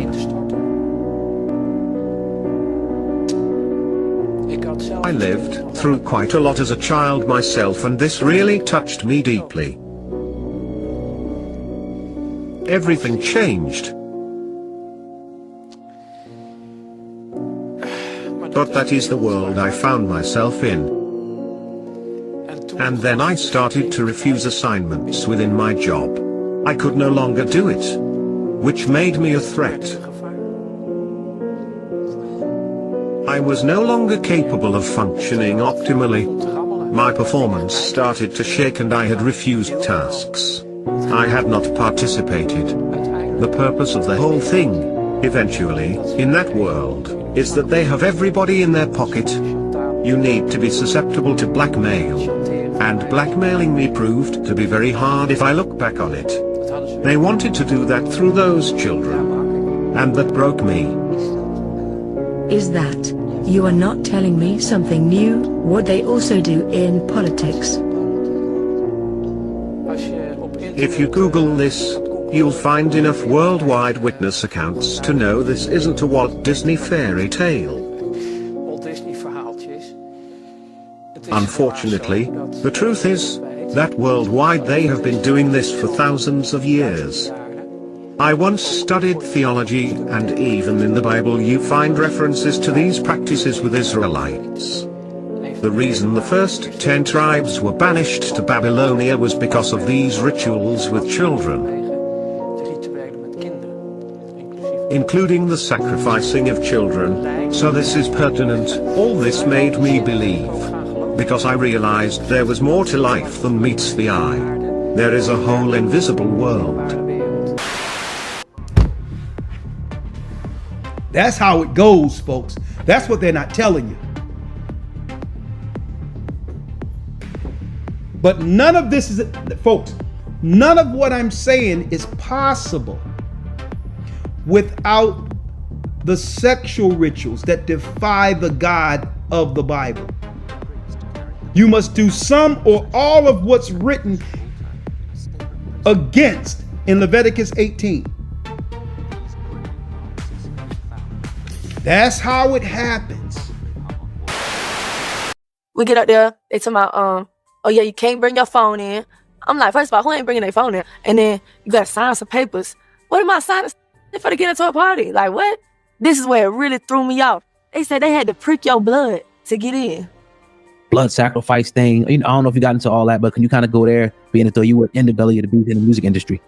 To be a member of the Illuminati or a member of the elite society or whatever, I've had motherfuckers come at me on some weirdo, like on some gay, oh, you should do this. I view that as being inhuman. I view that as, I would never do that. At some point, you're going to get invited into a house. Mm-hmm. And the house is going to be broken down into certain rooms. Mm-hmm. And these rooms are designated by activities. Mm. So if you don't do the activities, you don't get in the room. And so there's some of these houses and parties I've been invited to, you get there and you realize, this ain't for me. Yeah. I wanted to see, could I get invited and get in that hole? And then you get in that hole and realize, man, I don't do this. I don't fuck around like this. You open the wrong room door, you be like, oh, damn, bro, that's how you move? You think you want to be in these rooms with these people and you get in the room and you realize it's not where you want to be or where you need to be. To be gay in Hollywood, you never expected. They be having these big mansion parties, and the mansion party, the whole mansion is a party, and then it's a separate party in the little rooms. You be looking at all the rooms, and you down and look in the wrong room. Nick, come here. Is that kissing? For many people, 2024 has been a year of exposure, especially with what is going on in Hollywood. And it all started with Diddy. But we've been knew that. From the golden age of Hollywood, these things were always happening. There is literally nothing new under the sun. Have you guys heard of what sex magic is? We're going to talk about these terms, but I must have a disclaimer. I am going to filter a lot of my words and I will try to bleep out as many things as possible. We're going to talk about not only the creepy stuff that happened in old Hollywood, but that is still happening today and is being pushed in our faces as jokes, as comedy, but it's really real. And I just want you guys to be aware so that we may not be deceived or blindly, watching things and thinking it's all kiki, because a lot of these things we are welcoming into our homes, these rituals, and I'm going to show you how. Okay, without further ado, let's get into this video. This is episode 4, I believe, on my Dark Hollywood series, but let's get into this. So one of the first people that I did a video for, which is extremely popular, was on Diana Dors. She was the queen of these parties in her era. She was the queen of them, but she used them for a sinister reason. And I won't say it was necessarily her, because she worked with a lot of people in the elite world that would use her face to attract people to come to these parties.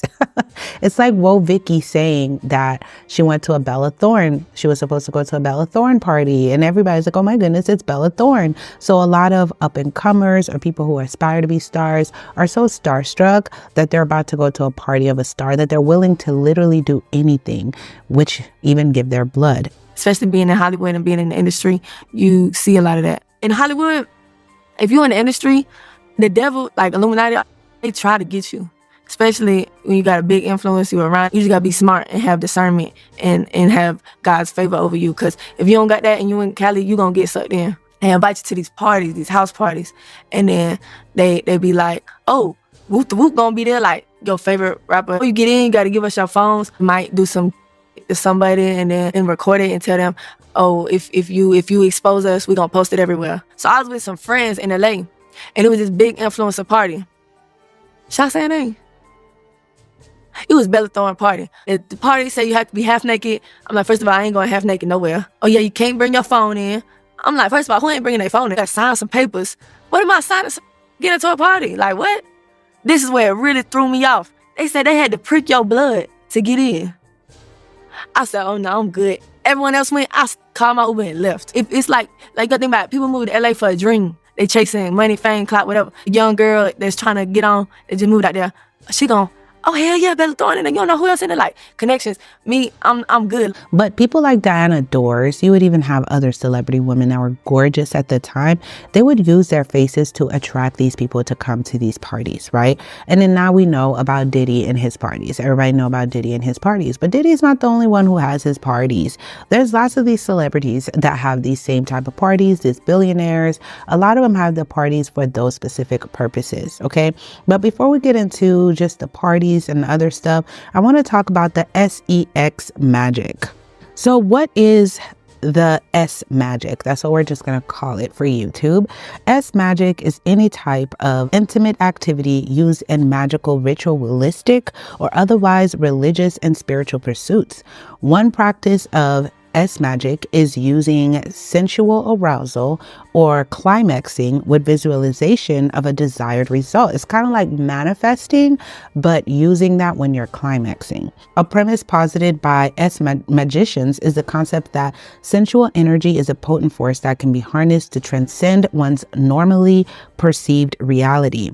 They believe that when you're climaxing, this is when you're the closest to the spiritual world. You let go of your inhibitions. This is why some people, when they climax, they can't help but, even if they're atheists, they call out the Lord's name, etc., blah, blah, blah.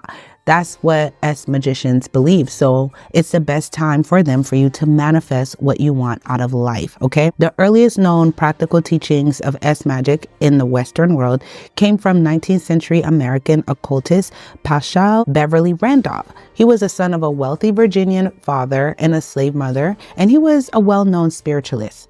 Randolph developed one of the most influential systems of S magic. As per him, the moment when one reaches their climax is the most intense and the most powerful experience a human can have in life.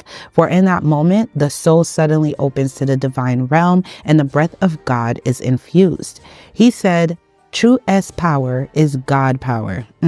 As such, the power of climaxing can be used by a man and woman for various gains, both worldly and spiritual. Randolph also insisted that for the magic to be effective and prayers be fulfilled, both the partners involved should achieve climaxing at the same time, like in the same moment. His teachings were later passed on to numerous secret societies in Europe, the most notable being Ordo Templi Orientis, or OTO. We're going to call him OTO for short. And it was founded by Karl Kellner and Theodore Roust, and all of these are occultists, okay? Aleister Crowley, who many of you should know by now, is like the satanist, the most popular satanist of all. He's the one that popularized the whole Baphomet and all of this. He's just everything I don't stand for. He became involved with Theodore Roust in Ordo Templi Orientis, OTO, following the publications of the Book of Lies between 1912 and 1913. And while the OTO included from its inception the teaching of S magic and the highest degrees of the order, when Crowley became head of the order, he expanded on these teachings and associated them with different degrees as follows. So there's 3 different degrees that he went on to, which is touching yourself, auto-sensual magic techniques, like touching yourself, how to do it solo, basically, and still reach the same type of goal that you want. And then the heterosexual magic techniques were taught between a man and a woman. And then, of course, the third is the anal, which is between, man and man. So where does Hollywood come into that? You guys already know right now, a lot of Hollywood, these parties, that's just what they are. The deeper you go into those roots, that's just what they are. A lot of the rituals they do with live meat, they even eat people in a lot of these parties, right? They'll even eat human flesh, like take a chunk of people's, it's just really, really dark.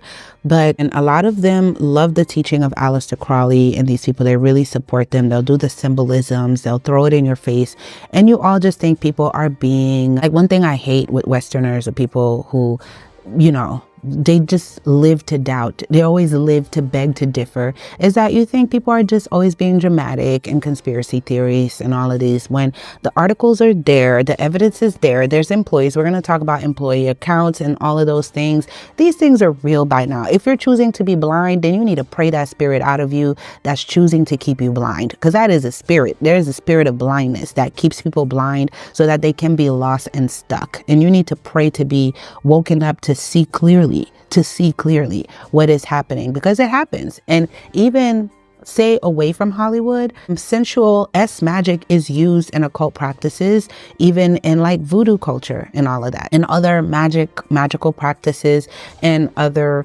Caribbean islands, etc. They do that all the time. I'm from the islands. I know what I'm talking about. Even without being super famous, they do that. They go be intimate. They go be intimate with young people, etc. Blah blah blah, and all of that. There's different requirements for it. Some people, depending on what exactly you're trying to manifest, depends on the requirement with magic, right? So, say a celebrity wants to revive their dying career. Their career has been stale for a minute, and maybe they don't have no one they really love. They're, most of them are narcissists and love themselves a lot. So there's no one to really quote unquote sacrifice. They want to revive their career, and they want to do it through the terms of magic, because maybe they don't want to sacrifice a loved one. Maybe they don't want to sacrifice a loved one, or they don't have a loved one to sacrifice. They'll go and be intimate with someone who is not of age. Okay, the younger that person is, they'll try to get that person heavily influenced to be at the same place as them to be able to climax together. And if it don't work with that person, they'll just go to another person, or until they reach that goal to revive their dying careers. And some like the Rudolph, the founder, one of the people that strongly believed in this, one of the founding fathers of this ideology, he always said the person doesn't have to be under 18, the person doesn't have to be a virgin, the person doesn't have to be all that. He was one of those believers that you didn't have to go the deviant route to do this, but as it evolved over time, it became that to where now you have to be pure, or even if you're not pure, you have to be a certain age, you have to be a certain way, or have a certain look or innocence about you, etc. There's requirements and specifications for them to just lay with you, whether it's a young boy or a young girl. But you guys are catching my drift, right? Even in the magic that's not Hollywood based, if they're doing it just in, like certain cultures and ritualistic practices, they'll do it where there's a specific age range, someone under the age of 5. No older than 5, or no older than 12, or this and that, blah, blah, blah, blah, blah, blah, blah. A young girl who has not gone through puberty yet, or had, her menstruation, or a young girl who just got her menstruation. Like, there's different depending on what exactly you're trying to accomplish. Even the whole thing of collecting your blood at these parties, which is a common thing that you'll hear around in Hollywood, which is, I still don't fully understand what the purpose of that is. I've tried to understand it. I don't understand what that is, but there's an obsession with blood in Hollywood.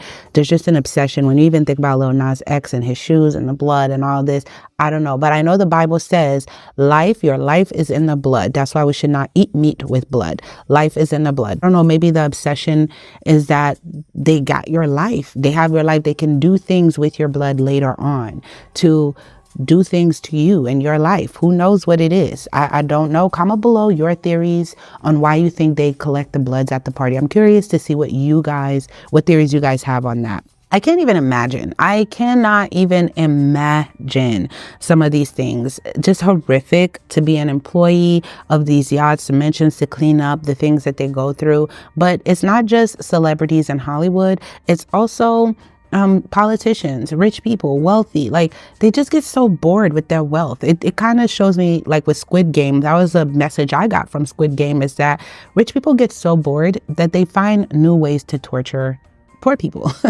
And it's just so unfortunate. It's so unfortunate. I don't even have much to say on this, but comment below your thoughts. What do you guys think about this? What do you guys think about this?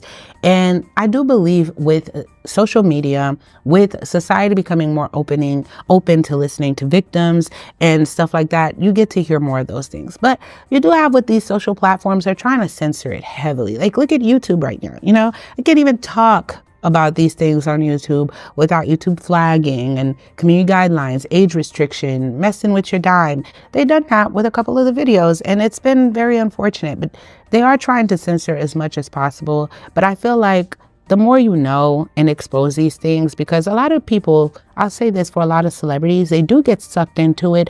And it's not that they want to be into it. They don't want to be sucked into that lifestyle, but they get sucked into it through the blackmail, and then they feel trapped to continue to do these things. And a lot of these people had mommy daddy issues. They're people pleasers. They didn't know how to say no. They felt like they had no choice, and then now they resort to substance use. They resort to self-harm, being mean to people, have attitudes, and we the consumers are judging them, and you know, like, oh, this person, that not knowing just how deeply they got sucked into it. And then how we feel better about judging them. We make ourselves feel better by saying, well, they wanted to be famous. That's the cost of fame. You want to be a public figure. Well, You don't feel bad for them knowing that. I mean, if you were given the same position, if you were in the same position, you probably would end up worse than them. No, if you were down and out broke, with a lot of the people that do become famous have tragic childhoods and tragic stories of their upbringing, and they're looking for a way out, or they went through extreme poverty and they wanted a way out, you know? And imagine, you know, they felt like they got into an industry they didn't really know. I mean, now that we know what we know about the industry, I do like, okay, everybody should know. Everybody should know by now. It ain't pretty. If you still get sucked into some of this life, you are choosing it. You are choosing it. You know, I don't know. I don't know. That's the deal.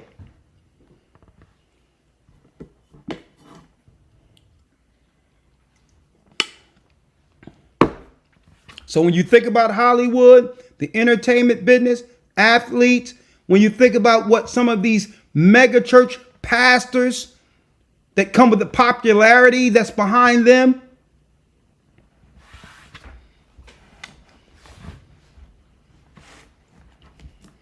they've opened the door to the dark side. Huh?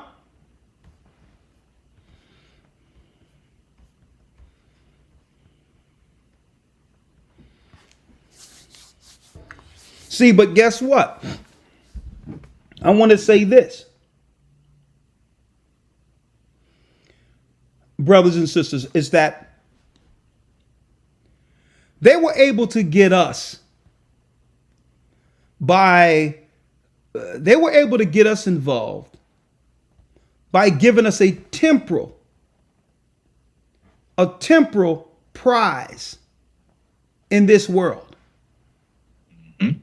Instead of us doing it and going the hard way or the patient way, Satan wanted to present a shortcut. Right. And that's where our people fall short. We're going to receive everything anyway. And guess what? Satan know it. He know what we desire for our families, and to have a place with peace with no death, and to have a scenario where we can actually be happy without mourning, a place that has life everlasting. But brothers and sisters, you cannot get that without the patience that it takes to go through tribulation. So he'll come into our neighborhoods and he'll take the best and the brightest and offer them a shortcut. And guess what, folks? There is no shortcut. When you work from the bottom to achieve something, you realize there is no shortcuts. You got to go through all the dark moments and actually incrementally work your way up. And through righteousness, at the end of it, You're proud of the achievements because this world didn't give it to you. You have something that you know the world can't take away because through hard work and patience and perseverance, without selling your soul, what the Most High blessed you with was achieved.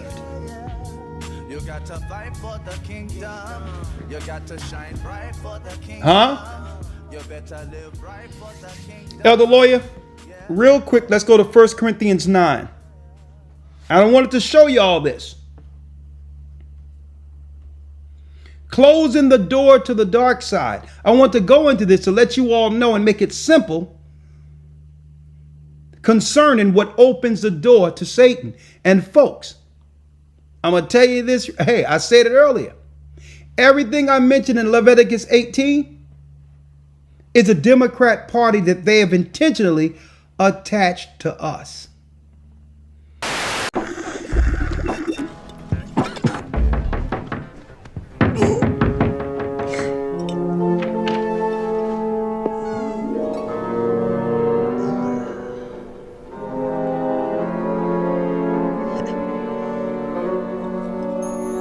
Oh, this is so good. Oh, no. Yo, what's up, little man? How you living, dog? Oh, no. Hey, you want to hit, man? You want to hit? Yeah. I haven't smoked a good pipe in a long time. Keep going, keep doing. Now let go. Yeah. Yeah, you like that, huh? That's good shit. Good shit, nigga. It comes straight from Korea. I mean, this ain't gonna stunt your growth or anything, is it?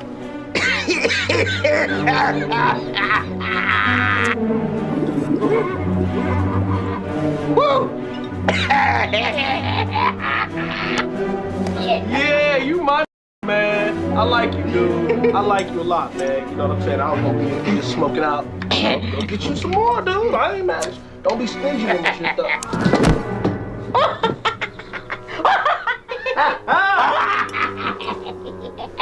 They want these crazy liberals to help us get dragged into hell with them. And our God says, no. If you're doing this, you're going to do it with both eyes open, understanding what's accepted by our God and what's forbidden. You're going to have to take accountability for your actions because now you've been told.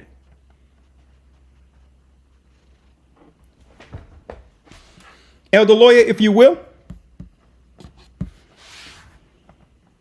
Yes, sir. Let's go to 1 Corinthians 9 and read 24 through 27, and then I'll open it up for a few questions. Yes, sir. The book of 1 Corinthians, chapter 9, verse number 24. Okay, let me get it here so they can have it.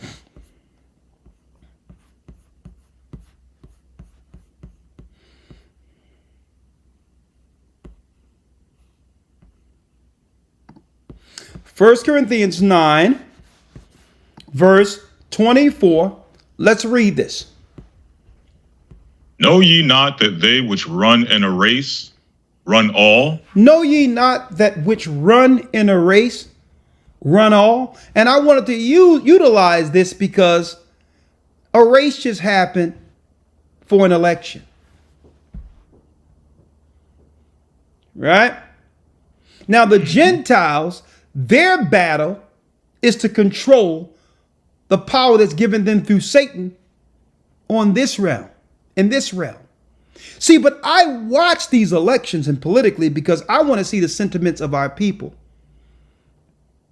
on whether or not they're still under Satan's control or have they awakened. Right? Know ye not that which run in a race run all? Read. But one receiveth the prize. But at the end, one receive the prize. And see, with Christ's prize that he's given, guess what? It's not instant gratification, instant glory, instant power, celebrity, idol. It's through a lot of perseverance and hard work. and obedience that one actually gained the prize that no man can take away.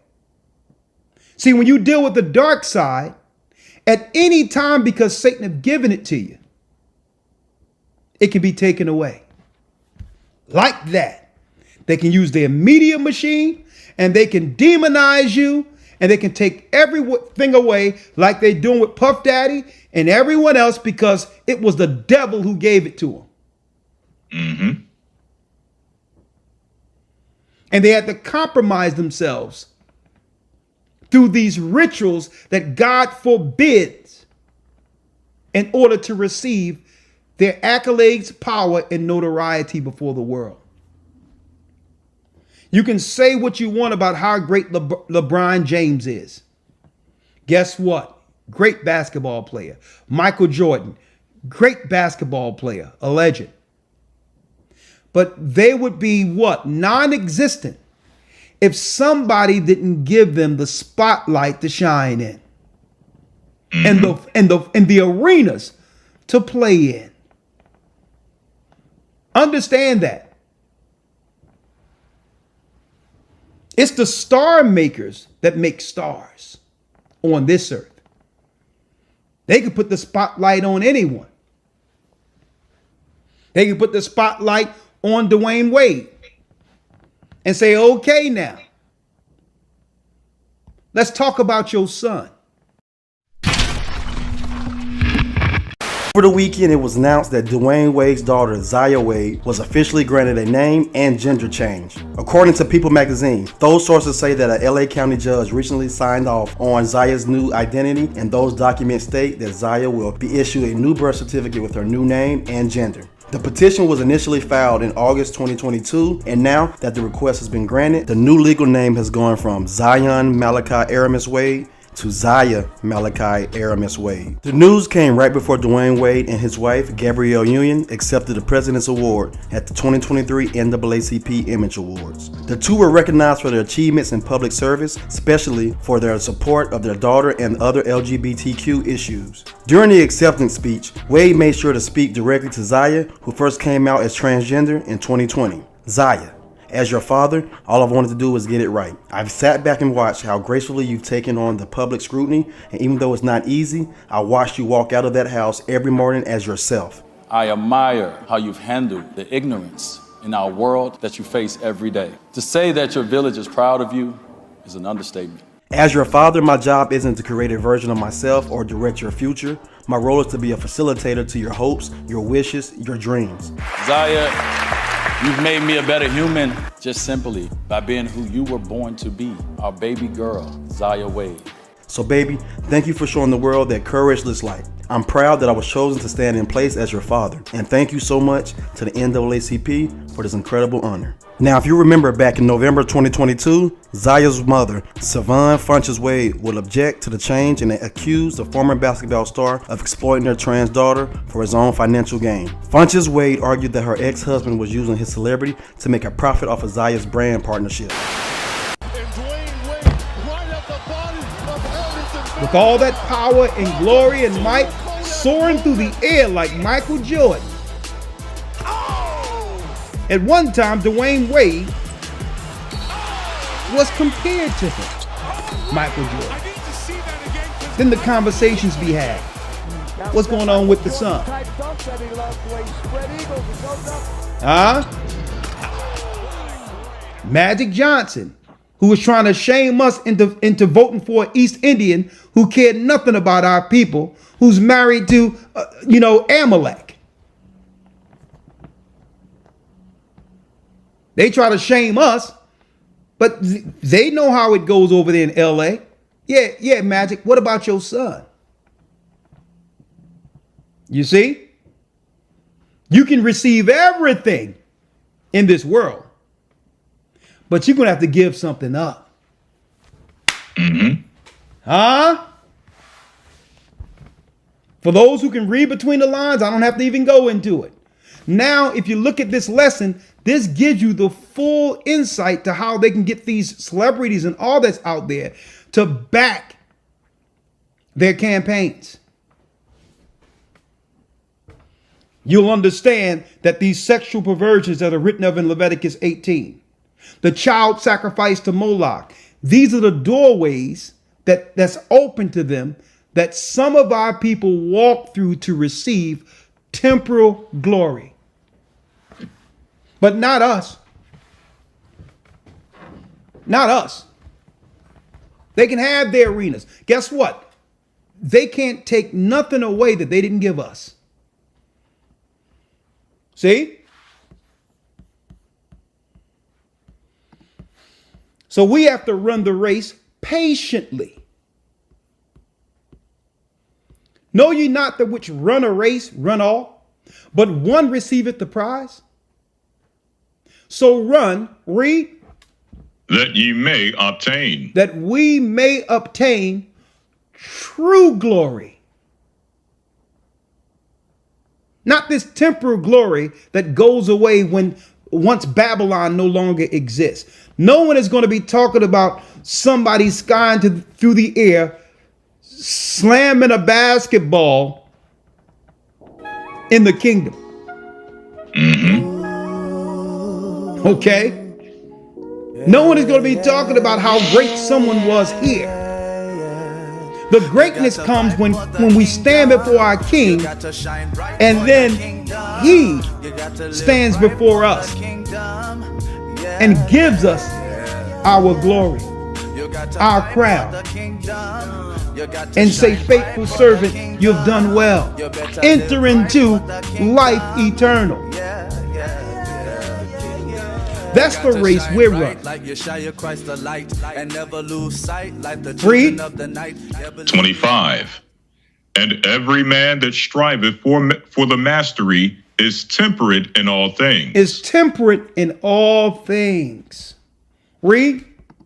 Now they do it to obtain a corruptible crown, but we an incorruptible. So what you see them do in the world is to compromise themselves morally. They do it for temporal glory. I'm absolutely nervous sharing what I've seen. You think that all the things we read in Leviticus 18, do you think these people, these politicians, these actors, these so-called athletes, do you think they don't know it's wrong? Sean Diddy Combs facing but you would never see them speak up against sexual immorality. Has this happened before? They know it's wrong, but you'll never hear them publicly speak up against it. How important the Puff sound was to the 90s. The thing about hip hop, it's not just a music. And watch a person out there. But then, be careful of a person out there, brothers and sisters, when you talk to about any of these laws that we've been breaking, these sinful sexual perversions, where someone come to you and say, well, there just seems so much more listen, to the story. Live and let live.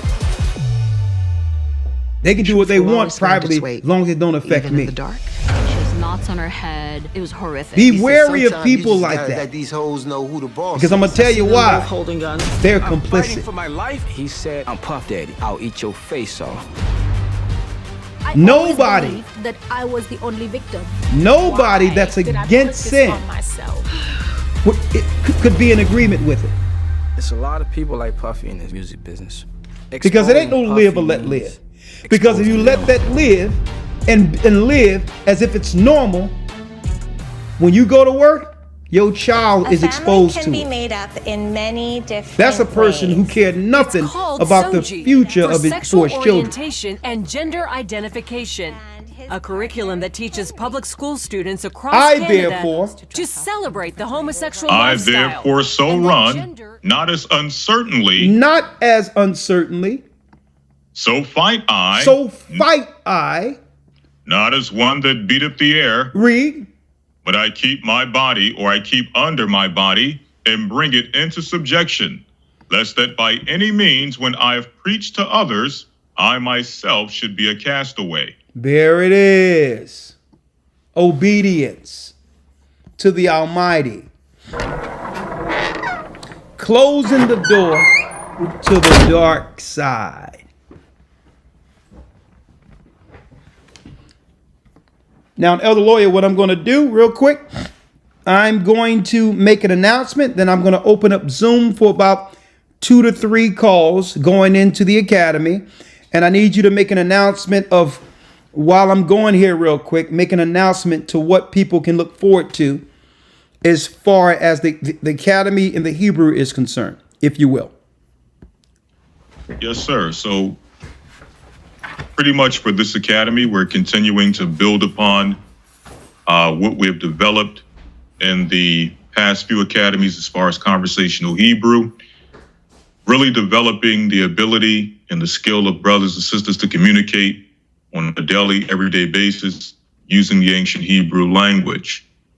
Also, I want to mention that in this academy, one of the caveats we have is something that we introduced in the past academy, something called Academy Extra, where if there's any insight, any documentation, any information that we either were not able to cover in the live lesson or that we would like to add in addition to the information that we've presented in the live lessons that may not be in your documents, but it helps bolster and helps add to the understanding that you have received through some of the lessons that will be taught.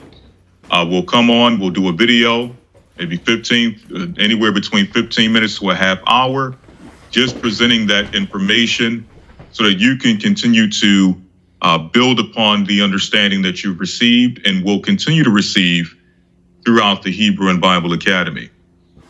So those are some of the things you can expect from the Hebrew, but also caveats that are being presented in this academy in general. So again, please look forward to that. For those who are not yet in the academy, we're still accepting enrollments. Go to historytimes.org and you'll get all the information you need to be able to enroll. Well, thank you, Elder Lawyer. And again, let me put it up here. Let me put it up here for those who missed it earlier that tomorrow does begin. Let me get it here. Tomorrow begins a new Hebrew and Bible Academy themed The Fall of the Last Empire. The Fall of the Last Empire is the theme. And what we'll be going into here, let me go over it real quick. It starts tomorrow. I'll be there early at 8:30. I'm going to set up early today to make sure everything is good. But 8:30 in the morning, I'm going to start off with the announcements. And then we're going to jump right in with Elder Lawyer at 9. We're going to talk about the election outcomes and what this means prophetically in this particular academy. The war in the Middle East that they're covering up. What part will Trump play in this war in the Middle East? Because regardless of either side, Israel and AIPAC and all that really control the levers of power in the United States at the end of the day. Hurricanes, earthquakes, and truck driver strikes, what that will mean when it comes to this temporal famine. We're going to also have a symposium. I'm going to talk about that. We're going to have a symposium for health. Dr. Goodman is on board. We have our brother Raphael, who used to once play for the NFL. He's on board to give us some tips for health. And also we're going to have a special guest, Demond Wilson from Sanford & Son. He's going to come in and give us about 15 minutes of insight during this academy. It's going to be a groundbreaking academy with a prepping symposium. Okay. We're going to go into the path to the mark, the final path to the mark, what that means for us, the technology that they have in place already. The only thing they need is full complicity throughout the world's citizens to comply to the new currency that they will introduce. And that currency will be on the inside of people. All right. And they've already prepped people who have taken some of the Jim Jones juice. They've already prepped bodies to receive it. And we have the Daniel 7, the fall of America, the fall of the last empire. And then we're going to show you who's next once America is destroyed. Now, America have already been, believe it or not, America has already been divided into 3 separate parts, but they didn't tell the Americans yet. Hence the reason why they've allowed all these immigrants in, because a lot of these states have been already given to these foreign countries. But they're not telling you. So all in all, get ready. Get ready. A civil war is on the horizon. And when that happens, guess what? It's going to be a deep zone. But I thank the Almighty that we have a little time. Okay. We do have a little time before things really hit the fan. But all in all, we're keeping our eyes on the world prophecies and what's going on currently. So you stay linked in. Coming to this academy, we have Elder Shapat who's coming in with some news. I can't wait to see what he'll be presenting tomorrow when it comes to what's going on in the world. And hey, it's nothing like the Hebrew and Bible Academy. Go to historytimes.org to enroll. All right. So, Elder Lawyer, what I'm going to do real quick, if you would like, you can take a break real quick if you would like. I'm going to pull up Zoom, okay? Yes, sir. All right. It's up to you. Let me get here. There you go. Yep. Step away for a second. All right. I'm good. I'll be back. I'm going to pull up Zoom. Yes. Get a few people in here before you can ask any questions you would like. And Sister Hannah from Ethiopia, who came in the other day. Hey, Sister Hannah, I'm glad you came in, and I noticed that you're seeking the gospel. The sister from Ethiopia. What I would like you to do, Hannah, is send me an email to gatheringas1@AOL.com. Okay. It seems as if you had some insight of the rich history of Ethiopia that I wasn't able to go into with you because why? You called at the end of our Wednesday's broadcast. But I really wanted to talk about Ethiopia, the prophecies of Ethiopia, with you being from there. And I also would like to talk about how Ethiopians are perceived in the Middle East and or the land of Israel. All right. And I need your perspective with you being from Ethiopia. So send me an email, Sister Hannah, at gatheringas1@AOL.com or call 215-253-4448. Leave a message stating that this is Hannah who spoke with you from Ethiopia. And I'm going to set up a broadcast to where we can discuss Ethiopia publicly, okay? All right, 1 second. Let me pull up Zoom. And again, you are all invited into our Hebrew and Bible Academy, Israelites and Gentiles alike. Let's do Zoom.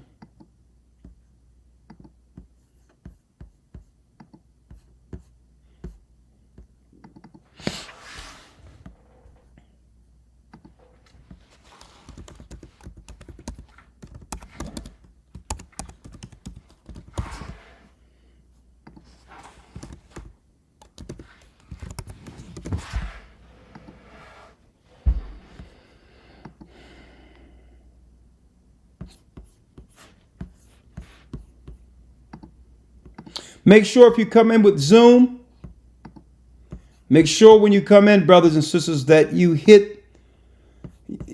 prompt it to use the audio from your device while coming in. Okay? And when I ask you to unmute, just unmute the microphone, all right?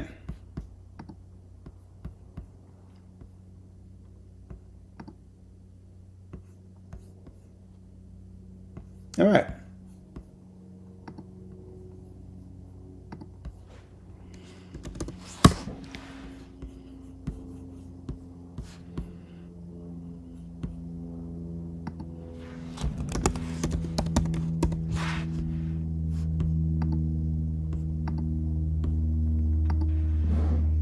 All right, let me give you the link.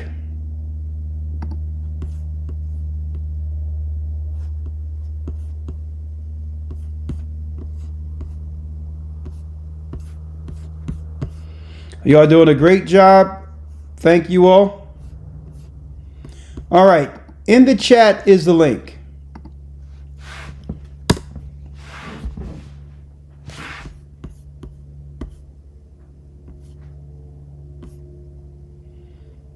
All right. The chat.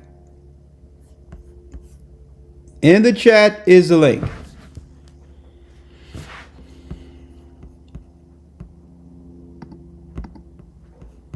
For those who like to come in and ask any questions, it could be pertaining to the academy, our lesson.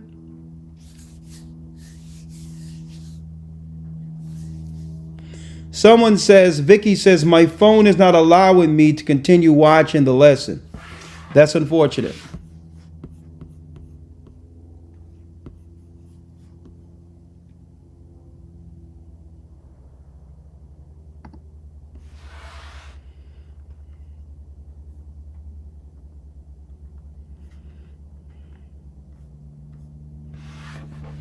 Right? So there's the link for those who would like to come in. Don't forget, the Hebrew and Bible Academy starts tomorrow. We're taking enrollments now. So if it interests you, come on in while there's still an opportunity. historytimes.org.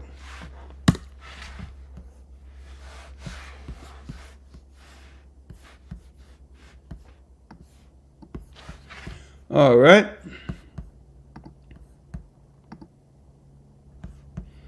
View. All right. We have Candice Hen.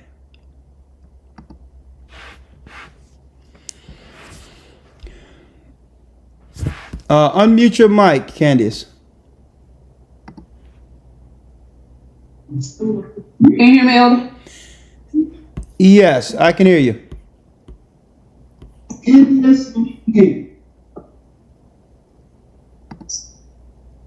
Shabbat Shalom, Elder. Hold on, let me get you through here. Hold on. It's on you. Hold on, 1 second. Yes, I can hear you. Hold on. All right, go on, sister. Yes, I first of all, I just want to say Shabbat Shalom and a great lesson today, Elder. Oh, Shabbat Shalom. Thank you. All praises be to the Most High. I didn't really have a question. I enrolled into the academy back in September, and I still haven't received an email for tomorrow. Yes. Okay, well, do me a favor.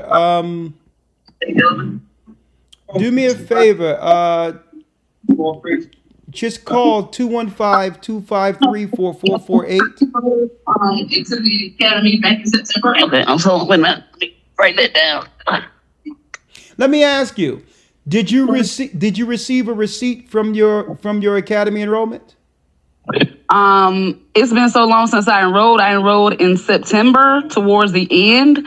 I don't have the receipt, but I do have my bank statement where it shows where I paid for it. All right, do me a favor. Send that to gatheringas1, the number 1 at AOL.com. Okay. With your name and details and your phone number, and I'll make sure you get what you need to get, all right? Okay. Thank you, sister. Thank you. All right, you're welcome. But I do have my bank statement where it shows where I paid for it. All right, do me a... Yeah, she's gone now. Okay.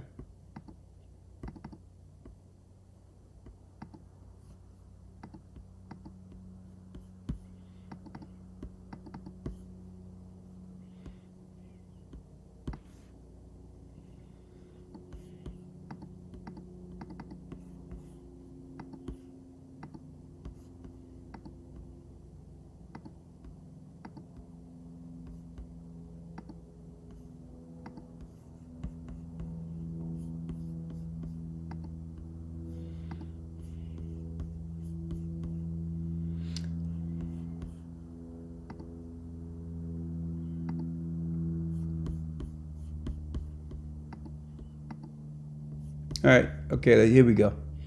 All right, we have Georgia and Marie.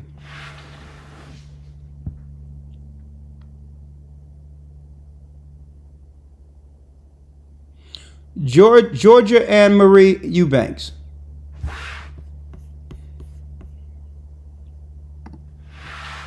Unmute your mic, Georgia.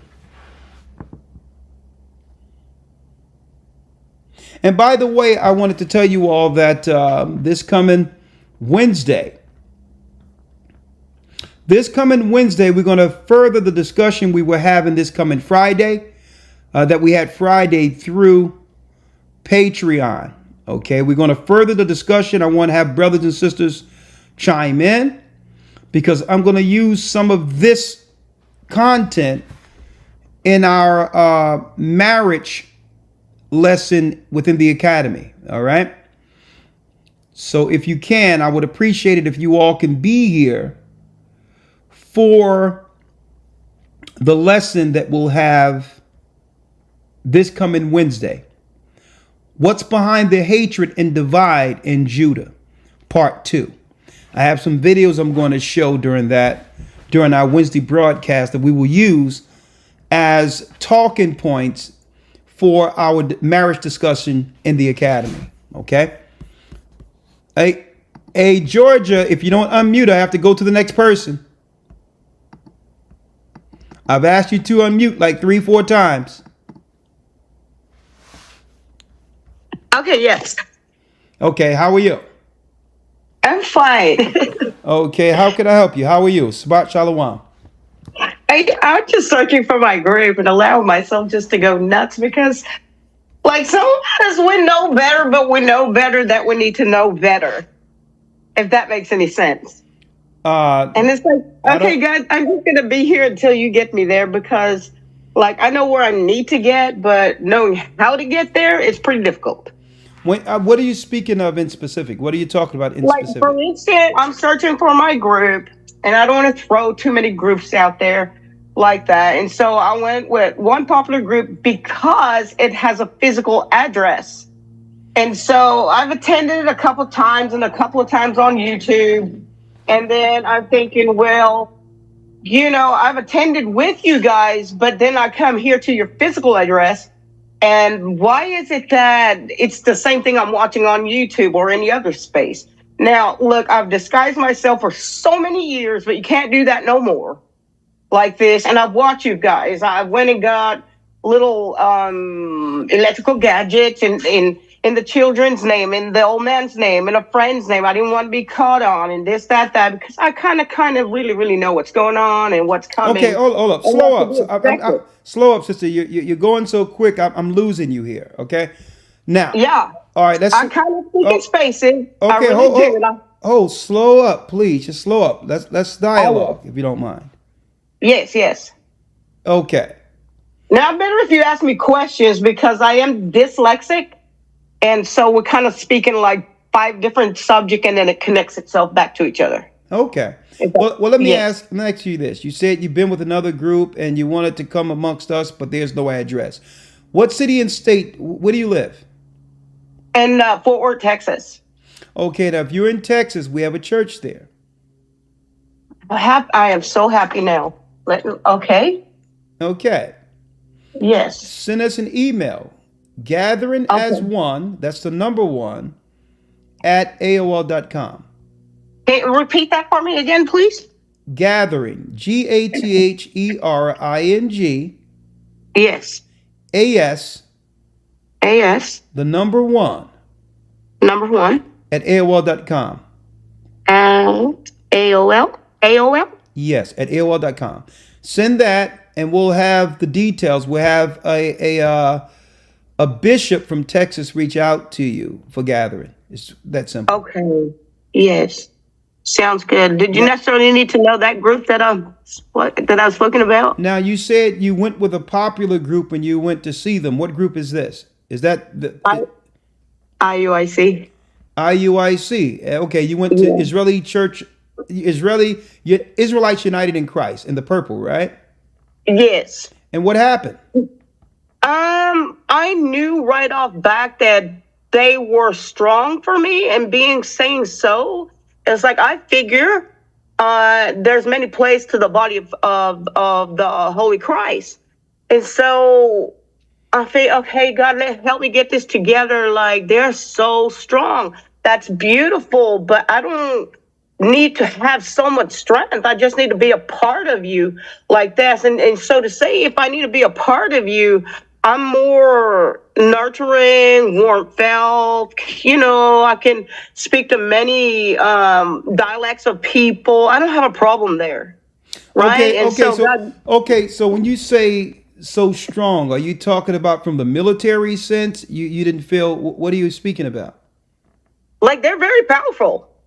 That's like, good. That being powerful me, isn't that good if they're powerful? Yeah, absolutely. But too much for me. Like, okay, you're not going to catch the best part of me when you're like screaming and screaming and screaming and screaming. Oh, that's you're what you only mean. going to wake up that nonsense. Okay, now that's what you mean. Now I understand what you're talking about. Is the delivery is just too much? All right. Okay. All right. Yeah. Okay. Well, sister, listen. We're not going to scream at you, right? We're going to teach you, and it's no slight on those brothers. They're doing the best they can to deliver, to do their lot in this work. Okay. So the whole deal is we'll be here for you. We're going to reach out to you, and yeah, I believe that you'll be satisfied with the gathering. We have beautiful people within the word in Texas, and I'm sure we're inviting, and we deliver the word of Christ. I've been watching you guys for years now. Okay. Well, all praise. Yes, for years now. All right. And Elder, let me tell you something. Seriously, because like it needs to be known, and by now I kind of like discouraged myself, but that was my aim. Like I had become suicidal. And I'm telling God, if you don't move me, if you don't use me, then I'm not going to stop. I'm going to stop caring. Okay. And so, I drift off, and I deliberately went and bought drugs, and I deliberately went and bought alcohol. And I'm like, God, please use me, because I'm on my way out and I need help. I'm screaming. Okay. Well, let me give you this real quick, right? Yes, sir. I believe the Most High. As a matter of fact, I know He answers prayers. Yes, sir. All right. And I'll tell you this. The Most High haven't forgotten you, but keep in mind. Yes, sir. He blessed you with a soul that's precious. Yes, sir. That precious. And I'll tell you this, if you don't appreciate it, so it depends. No, I do. And thank you for the reminder. No, let me tell you this. If you don't appreciate it by doing anything, like taking your own life or anything, yes, sir. That's something that you cannot take back, which means that particular action is automatically judged in hell. And I'm not too, I probably don't understand quite much. Okay, listen, there. I'm going to tell you this. Yes. Hell is a real place. Yes, I know. Okay, so now, let me make it clear to you. Yes, sir. In hell, there's anyone who've taken their own life in hell, when they're weighing the damnation and pain they're going through, what they were going through in earth that led them there. Guess what? That was total peace and tranquility in comparison to the judgment in hell. Yes, I know it's ongoing. What I'm saying is what you're going through now will pale in comparison to what will happen if you decide to take things into your own hands. Because you can't, one thing you can do, you can straighten yourself out on this side, but not on the other side. Okay, yes, I get it. Yes. You get it? Yes, sir. So what I'm going to tell you is look at our lessons from last week and count your blessings. Things aren't things aren't as bad as you think they are. That's number one. And number two, sister, you can't be masking your issues through substance. You have to face your issues that's causing these thoughts. Yes, and it goes deeper than that, it really does. The household thing, the kids, the husband, the biracial, the differences, and kind of like I've just stubbed my toe again with IUIC. Knock it off. Sister, you're overthinking things, right? Yeah, I think so. Okay, listen to me. That's part of dyslexia. Okay, well, listen. You've allowed these other people on the outside to traumatize you. It's like this. IUIC and no one else have the power to tell you what to do with your family. Yeah. And to make you feel bad about a relationship that they had nothing to do with. That's none of their business who you're married to.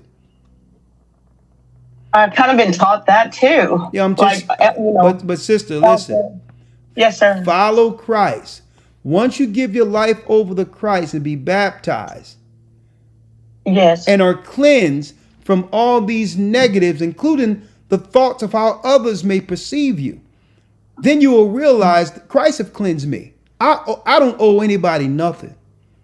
Oh my God, you're resonating. Yes. You understand? Yes, yes, sir. Yes. So yes. let me tell you, the only level of expectations to fulfill is the expectations Christ expects in you. Oh my God, you're hitting home. Yes, yes. Okay? Yes. So yes. Send us an email. Understand that your life is precious. And always look on the bright side. The Most High have given you life. And guess what? That's in of itself is a beautiful gift. Don't take that for granted, sister, all right? Yes, sir. Yes, sir. We'll see you in church. Yes, sir. All right. Blessings. Blessings. All right. And please let yourself out, Georgia, okay? Yes, yes. All right. If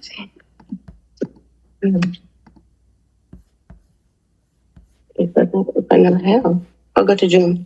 Don't worry about it. I'll let you out. Don't worry about it, okay? Okay. Yeah, okay. If I can. I'll just mute you. Don't worry about it. Just You're all right. I'll figure it.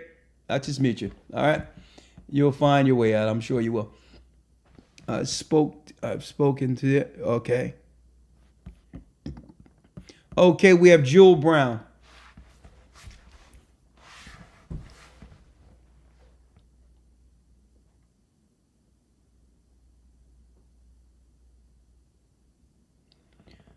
How you doing, Jewel?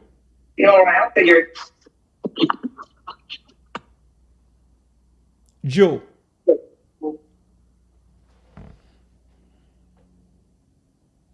Okay, yes, Jewel.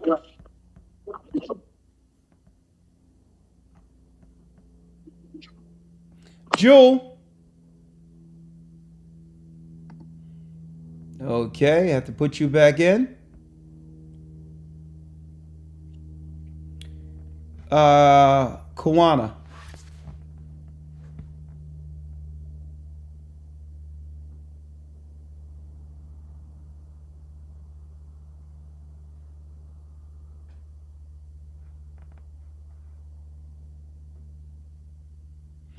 Kawana.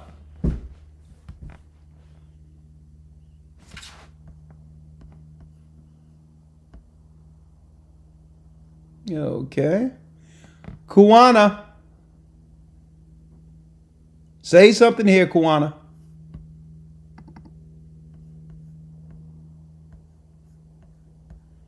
All right. I'm going to try one more. If it doesn't work, I'll see you all tomorrow.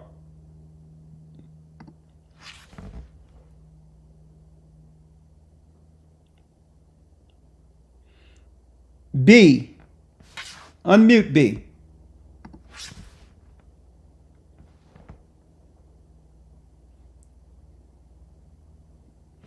Unmute B. Shalom, Elder.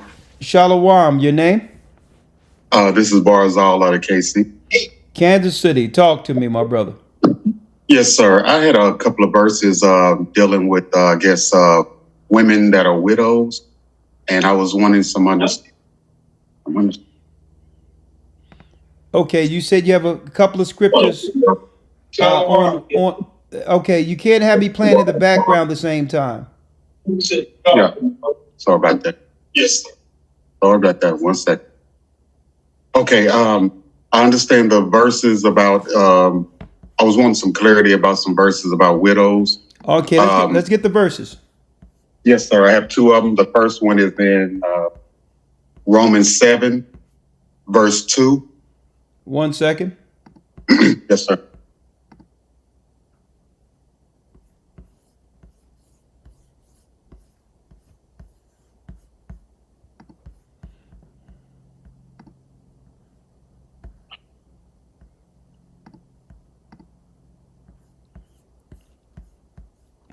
Romans 7, verse 2. It says, let's start at the first verse. You know not, Yes, sir. brethren, for I speak to them that know the law, how that the law have dominion over a man as long as he liveth. For the woman which have a husband is bound by the law to her. For the woman which have a husband is bound by the law of her husband so long as he liveth. But if the husband be dead, she is loose from the law of her husband. That's crystal clear. Yes, sir. Okay, I was wondering about that, and could you explain the First Timothy? Could you please explain? Before we go to First Timothy, let's make an understanding that if wife loses her husband as a widow, right, then she's loose to remarry. Okay, that's what the scripture said. Yes, I agree with that. I was just trying to. So, with me reading that, could you please explain to me the First Timothy chapter 5? First Timothy 5. Yes, sir. I'm looking at verse 9. Okay, verse 9. Okay. Verse 9 says, let not a widow be taken into the number under 80 years old, having been the wife of one man. What questions did you have about that? Does that mean she's not allowed to marry it until she's after 60? Oh, no, this is not married at all. This is a position in the church. She becomes the elder woman to guide the younger women. She must be within 80. So once she's near 60, within that 80, she can be placed as a counselor over younger women in the church. It's called the elder widow. Yes, sir. Perfect. Could you please read verse 16, please? Okay, so you know this is not talking about a date in which she can actually go marry another man. Yeah, now I know. Thank you. Okay. All right, what's next? Verse 16. Verse 16, please. 16. If any man or woman that believeth have widows, let them relieve them, and let not the church be charged, that it may relieve them that are widows indeed. That means charitable work, looking out for them, and just looking out for them because they don't have anyone. Like we have officers that go to the widow's house if they need someone to take them someplace, or they need some supplements or help under certain circumstances. The church is here for them. Gotcha. Thank you so much. I saw that, and I know it wasn't contrasting, but I needed that clarity. Thank you, sir. You're welcome, my brother. Bless you. Shalom. Shalom. Shabbat shalom. Shabbat shalom. Can you let yourself out, B? Yes, sir. Thank you.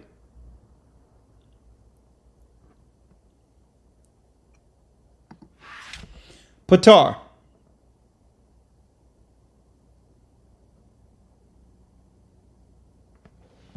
Thank you, sir. You're welcome, my brother. Bless you. Shalom. Shabbat shalom. Shabbat shalom. Patar, please cut me off in the background, please. Yes, hello. How you doing, Patar? Shalom, Elder. Shalom, sir. So I wanted to elaborate on Leviticus 18 when it comes to incest. Yeah. So there's this YouTuber that interviewed this they basically siblings, and but they didn't know. So they found out that they were siblings after the fact of them having relations with each other. And her name is Azariah, ironically a Hebrew name, and his name is Joshua. So they siblings, right? Half siblings. And she was pregnant, and they decided to have the kid anyway. So I don't know if you heard about this story, but it kind of went viral. Yeah, I heard about that. Yeah, so what's that situation? How would you I mean, how is that justified? It's not justified. It happened. Mm-hmm. She's no longer dealing with this person, right? Nah, they're not. Yeah. So she repented. She had no idea. So the only thing that can happen is a child be raised to follow the laws of God. But you can't change something that have already happened. True. So if the question you're asking is whether or not this child is damned based on the mistakes of his or her parents, the answer is no. See, and this is why Christ through grace have given opportunity, right? So here it is. This child can be once baptized and be cleansed and become what? Born again. So it doesn't matter what happened to that. If that child leads a life of righteousness, that child is to be accepted. It's not that child's fault that the father and mother didn't know each other and ran into each other and did that. Yeah, makes sense. Right? Now, in ancient times, that's why names, when it comes to genealogy, is so important. That's why banners was so important in Israel. So there will be no mix-ups like that. Keeping the integrity of your name, you can avoid all of that because your relationships are intentional. See, you will know if somebody else was you would know someone was your sister or whatever the case is because that falls under your banner. So that's the confusion of Babylon, right? And that's the importance of us keeping legacy and family together so that we can be what? Intentional when we are bringing relationships together. This thing of just dealing with people without knowing father and mother is backward. It's dysfunctional. To getting with somebody just because they look good without asking questions and getting background is why we fall to such perils as this destruction that leads to, really bastardized situations. Okay, but still, it's not the child's fault. Okay? Con. My brother. That's it? That's it. Shalom, Elder. Thanks for the understanding and the breakdown. Okay, you're welcome. Let yourself out, please. All right, shalom.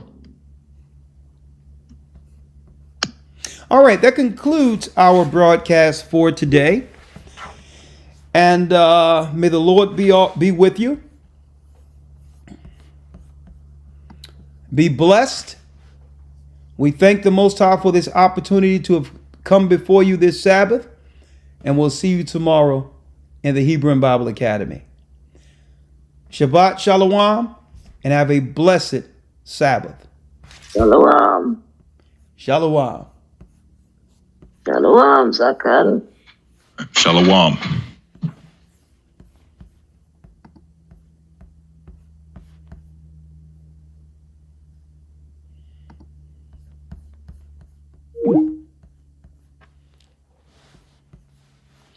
HistoryTimes.org.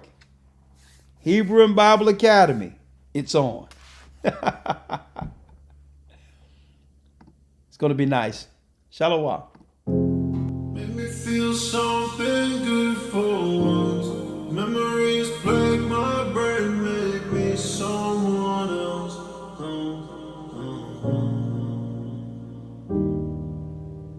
Would you hold my hand in the dark? I need you now, don't break my heart.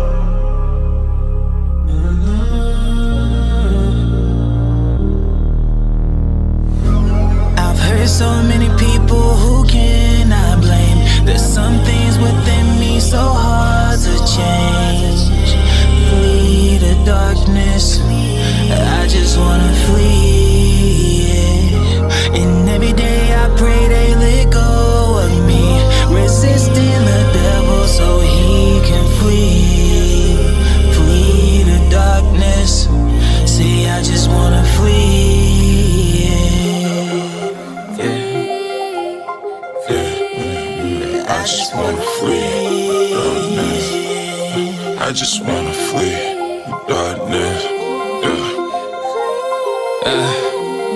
Flee in the dark. darkness inside of me. Gotta fast and pray, I'm under attack steadily. Moving like Christ in a new life, ain't no bringing him back. I'm running this race, trying to stay on track. I'm moving away from what's holding me back. Social media, the lust of the eyes, it's feeling like Nino, giving us crack. This ain't new jack, cause Satan been at us for centuries. Now I higher done gave us the mysteries. How to combat all these demons and spirits. We send them to hell where they burn for eternity. Similar to bees, how they keep swarming me. But my power with me, so ain't no harm in me. Trying to remain free from the chains that bound me. Now my spirit in harmony with the creator, reaching new levels like elevators. And I even show less to the haters who wanna see me fall. But I'm keeping the laws, eating my daily bread like I'm with Jaws. Examine myself, trying to point out my flaws. I know I done wrong, I don't need an applause. I'm standing on Christ, trying to right on my wrongs, yeah. I've heard so many people who cannot blame. There's some things within me so hard to change. Flee the darkness, say I just wanna flee. And every day I pray they let go of me, resisting the devil so he can flee. Flee the darkness, say I just wanna flee. I've heard so many people who cannot blame. There's some things within me so hard to change. Flee the darkness, say I just wanna flee. Yeah, yeah, yeah, yeah, yeah, yeah. I just wanna flee. Yeah, yeah, yeah. I just wanna flee, flee. Yeah, resist the devil, resist the, yeah, yeah, resist the devil, resist the, yeah, yeah, resist the devil, resist the, yeah, yeah, he gon' flee, yeah, he gon' flee, yeah, resist the devil, resist the, yeah, yeah, resist the devil, resist the, yeah, yeah, resist the devil, resist the, yeah, yeah, he gon' flee, yeah, he gon' flee, yeah. Flee, yeah. Flee, yeah. Flee, yeah. Resist the devil, he gon' flee. Resist the devil, resist the devil, he gon' flee. Resist the devil, resist the devil, he gon' flee. Resist